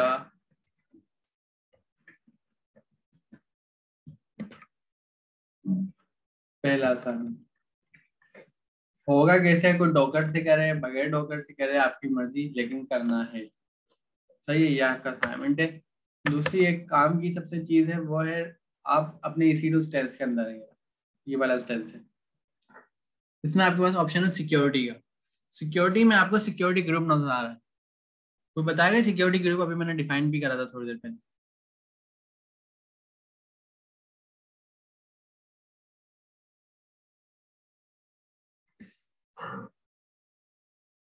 सिक्योरिटी ग्रुप अभी हमने कुछ देर पहले काफी डिटेल में देखा।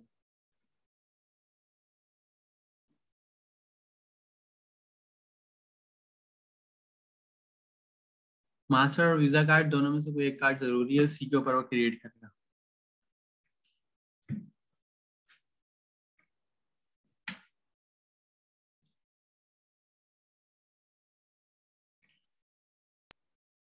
सर ये सिक्योरिटी ग्रुप में मुझे जो अभी याद आ रहा है उसमें ये हमने पढ़ा था कि इसमें जो सर्वर के ऊपर इनसाइड जो रिक्वेस्ट आ सकती है वो, और जो सर्वर से आउटसाइड कुछ रिक्वेस्ट जा सकते हैं, तो इसमें उसकी पहले से बिल्कुल वही है, पॉलिसी होती है। बिल्कुल वही है। तो सिक्योरिटी ग्रुप में इनबाउंड और आउटबाउंड रोल्स है।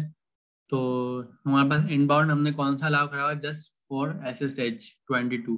अभी आपने देखा हम SSH से EC2 को एक्सेस कर रहे थे पब्लिक डोमेन से, क्योंकि हमने उसको अलाउ करा हुआ। अगर यहाँ से मैं अलाउ बंद कर दूँ, थोड़ी देर के लिए मैं यहाँ पर आता हूँ और यहाँ पे मेरे पास ऑप्शन है एडिट सिक्योरिटी ग्रुप का, एडिट रोल्स। सही है, यहाँ पे मैं क्या कर रहा हूँ, डिलीट कर देता हूँ उसको और सेव रूल्स कर देता हूँ। अब देखिए मैं वापस अपने EC2 में जा रहा हूँ, तो फिलहाल तो ये देखिए हैंग हो गया। तो हैंग क्यों हो गया ना, मेरा रोल ही सारे ने खत्म कर दिया। सही है, तो इसको मैं बंद कर देता हूँ। नई डाउनलोड ओपन करता हूँ मैं, अगेन से CMD ओपन करता हूँ और CMD को मैं यहाँ पर लिखता हूँ SSH -i, ठीक है, और EC2 यूजर @IPC कॉपी करके लाते हैं।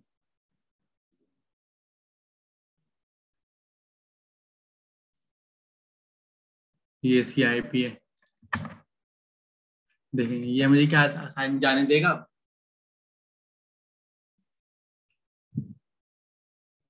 नहीं सर, नहीं जाने देगा, क्योंकि इसमें वो रूल नहीं है। रूल नहीं है। अगर यहाँ पे मैं इनबाउंड रूल ऐड कर देता हूँ, तो यहाँ पे मुझे बताना पड़ेगा कौन सा रूल है।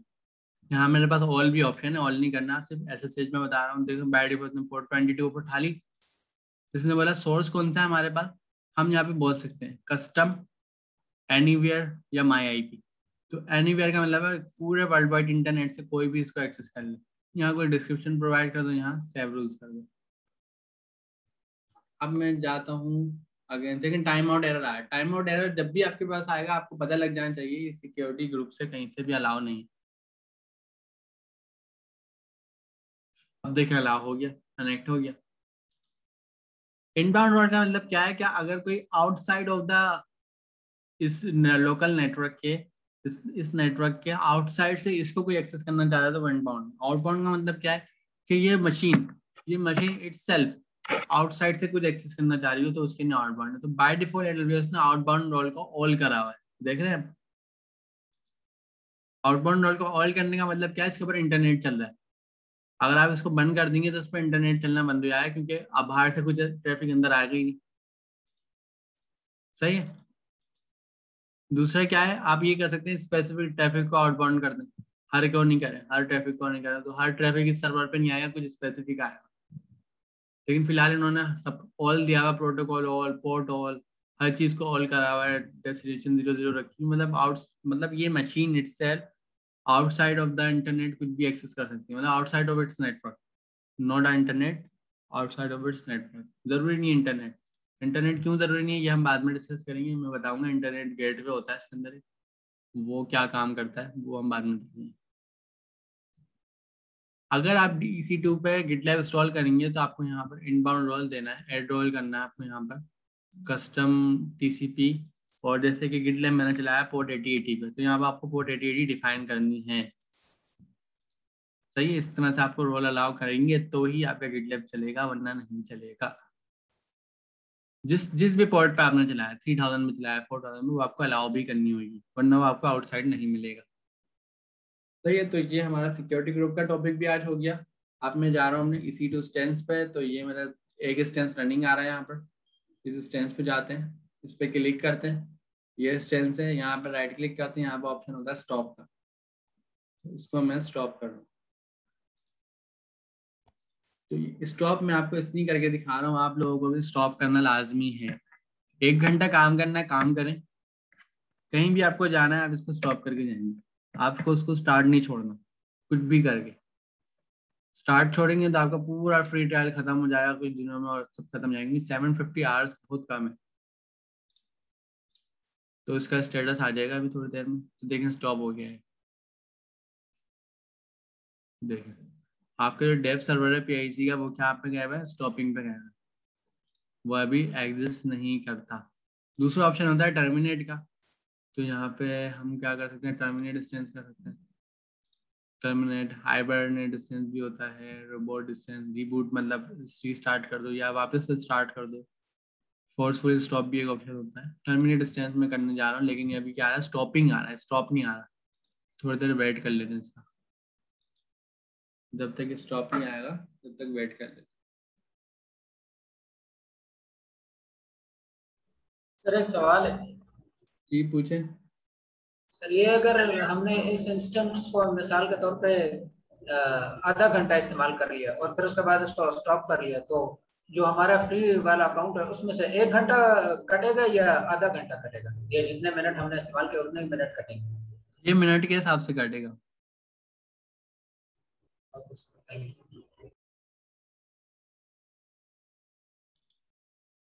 अच्छा, ये डिफॉल्ट नहीं है। साहिब खान जब हमने EC2 बनाया था तो हमारे से वहां पे सवाल पूछा था कि आप एग्जिस्टिंग कोई बना हुआ यूज कर लें या आप नया बनाना चाहते हैं। तो हमने क्या करा था, हमने नया बनाया था। हम ये भी कर सकते हैं, एक सिक्योरिटी ग्रुप बना लिया, वही मल्टीपल जगहों पे यूज कर लें, ये भी हमारे पास एक ऑप्शन होता है।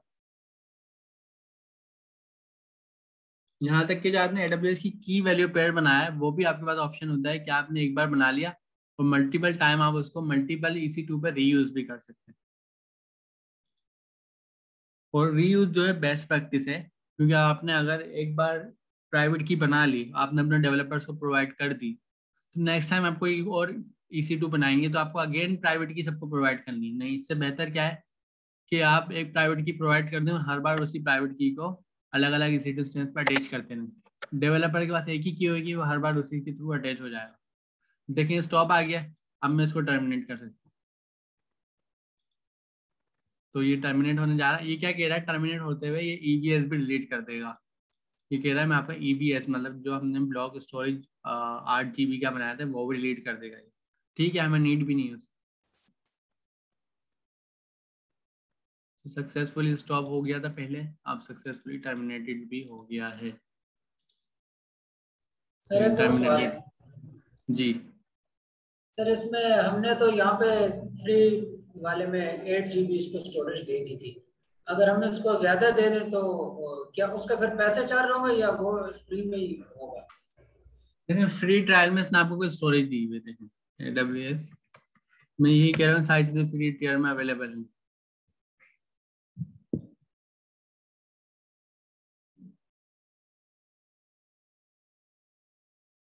हमारे पास क्या है, इलास्टिक ब्लॉक स्टोरेज।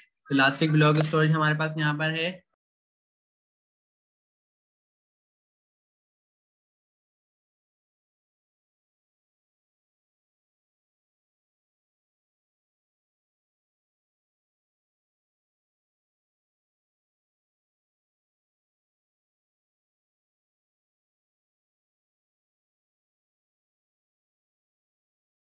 सर इसमें तो सिर्फ 5 GB नजर आ रही है।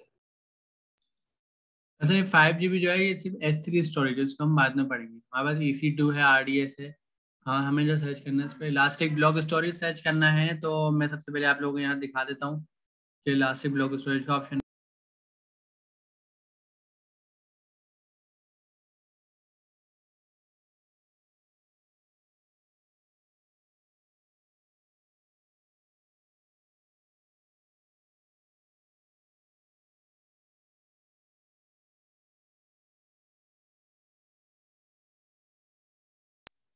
तो ये इलास्टिक ब्लॉक स्टोरेज हमारे पास ऑप्शन है, ये आप देख लें कि 30 GB of Amazon EBS any combination of general purpose of magnetic.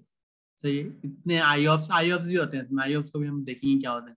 1 GB का स्नैपशॉट की स्टोरेज अवेलेबल है, ये सारी स्टोरेज आपके पास अवेलेबल है। ठीक है, तो 30 GB आप यूज कर सकते हैं वन टाइम पे। अगर आपने 30 GB से ज्यादा यूज करेंगे तो वो आपको पैसे काटेगा। अगर आपने एक जगह पर 30 GB यूज करा हुआ, आपको दूसरी जगह पर 30 करना है, तो आप पुराने वाले को बंद कर दें, नेक्स्ट जगह दूसरी जगह पर जाके क्रिएट करें। ठीक है, ओके सर, समझ आ गई। तो इस चीज जब आप AWS पर काम करेंगे, आपको बहुत सारा ख्याल रखना है कि अच्छा टर्मिनेटेड एंड स्टॉप, टर्मिनेटेड हो गया, पहले स्टॉप करी थी फिर टर्मिनेट हो गया। ख्याल रखना है कि कोई भी सर्विस आपको अप एंड रनिंग नहीं छोड़नी। फ्री ट्रायल यूज कर रहे हैं, AWS की हर सर्विस पेड है। फ्री ट्रायल में अगर उसने आपको दी तो आपको उसको पूरा यूटिलाइज करना है। ये नहीं आपने बना के उसको एक्स्ट्रा छोड़ दिया, वो आपके फ्री ट्रायल चलता जा रहा है और खत्म हो जाएगा। आपको कंप्लीट यूटिलाइज करना है। काम करें, स्टॉप करें, टर्मिनेट करें, दोबारा आए, दोबारा से स्टार्ट करें। अगर आपने कोई मशीन बना ली, उसमें कॉन्फ़िगरेशंस कर ली, आप उसको नहीं चाहते टर्मिनेट करना, आपकी कॉन्फ़िगरेशन हुई है, आप उसको सिर्फ स्टॉप कर दें। अगले टाइम आए, स्टार्ट करें, चलाएं, फिर स्टॉप कर दें। ठीक है। और बिलिंग का बहुत ख्याल रखना है।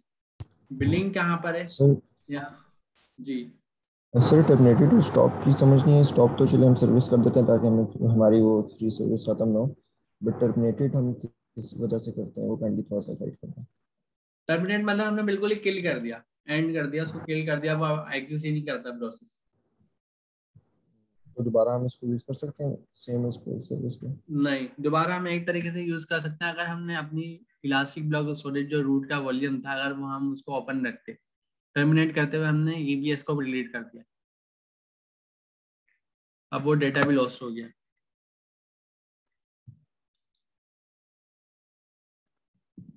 ठीक है।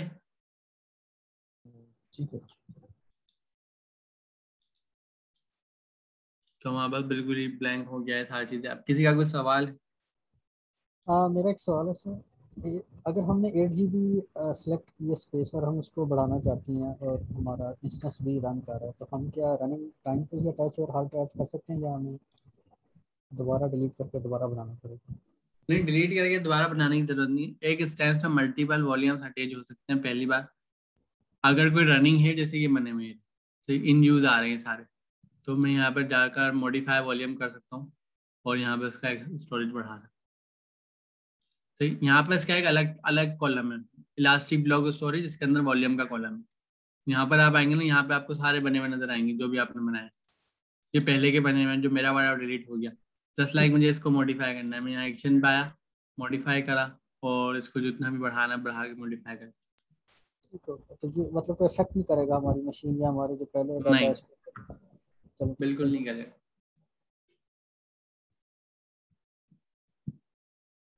और कोई बताना चाहेगा? कोई सवाल है किसी का?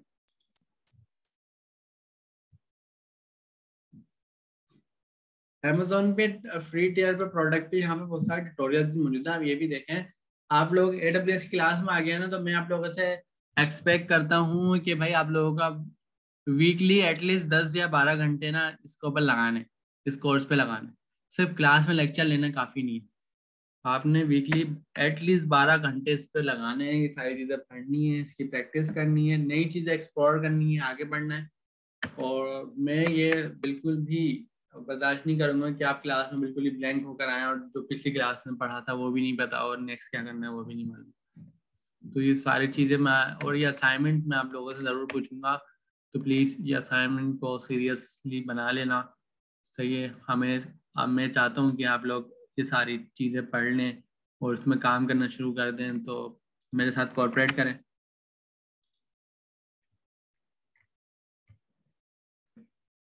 तो ये सारे टॉपिक हमने पढ़े हैं, इसको आपको रिव्यू करना है, पढ़ना है, प्रैक्टिस करनी है, और ये हमारा असाइनमेंट सब मैंने ग्रुप पे टेस्ट कर दिया। और सब जितने भी आपके कोलिग्स हैं, कोलिग्स से मुराद आपके क्लास फेलो थे, सॉरी, तो वो क्लास फेलो सबको आपको जाके बता देना है कि भाई AWS की क्लासेस चल रही हैं और कोई भी क्लास दोबारा रिपीट नहीं होगी। अगर कोई लेट ज्वाइन कर रहा है तो लेट ज्वाइन करे। आप लोगों की जिम्मेदारी होगी, एज फॉर उनका आप फ्रेंड है, तो आप उनको बताएं कि अभी तक क्या क्या पढ़ लिया, उनको तैयारी करा के क्लास में लाएं। सही है। और सबको जाकर ये अलर्ट कर दें कि क्लास को ज्वाइन करना लाजमी है, रिकॉर्डेड लेक्चर का कोई भी वेट नहीं करेगा। जो वेट करेगा उसका अपना लॉस है, मैं पहले से अनाउंस कर रहा हूँ। जरूरी नहीं है रिकॉर्डेड लेक्चर अपलोड हो और आपका एग्जाम अनाउंस हो जाए, जरूरी नहीं है आपका रिकॉर्डेड लेक्चर हो। मुझे सारी चीज़ें क्लास में इंटरेक्टिव चाहिए। हमारी क्लास का टाइम 11 से 1 और बहुत सुटेबल टाइम है, इस टाइम कोई बिजी नहीं होता। तो और कोई सवाल किसी का?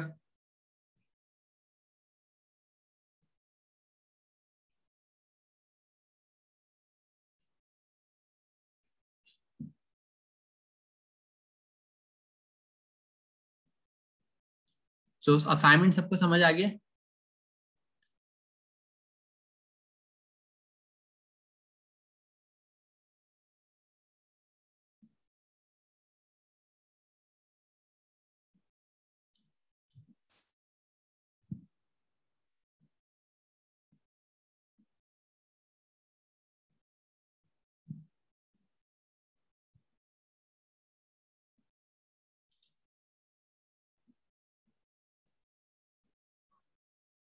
इसलिए जिसको असाइनमेंट समझ में आ गया वो एक बार माइक पे आके रिपीट कर देता, आगे जिनको नहीं समझ आया वो।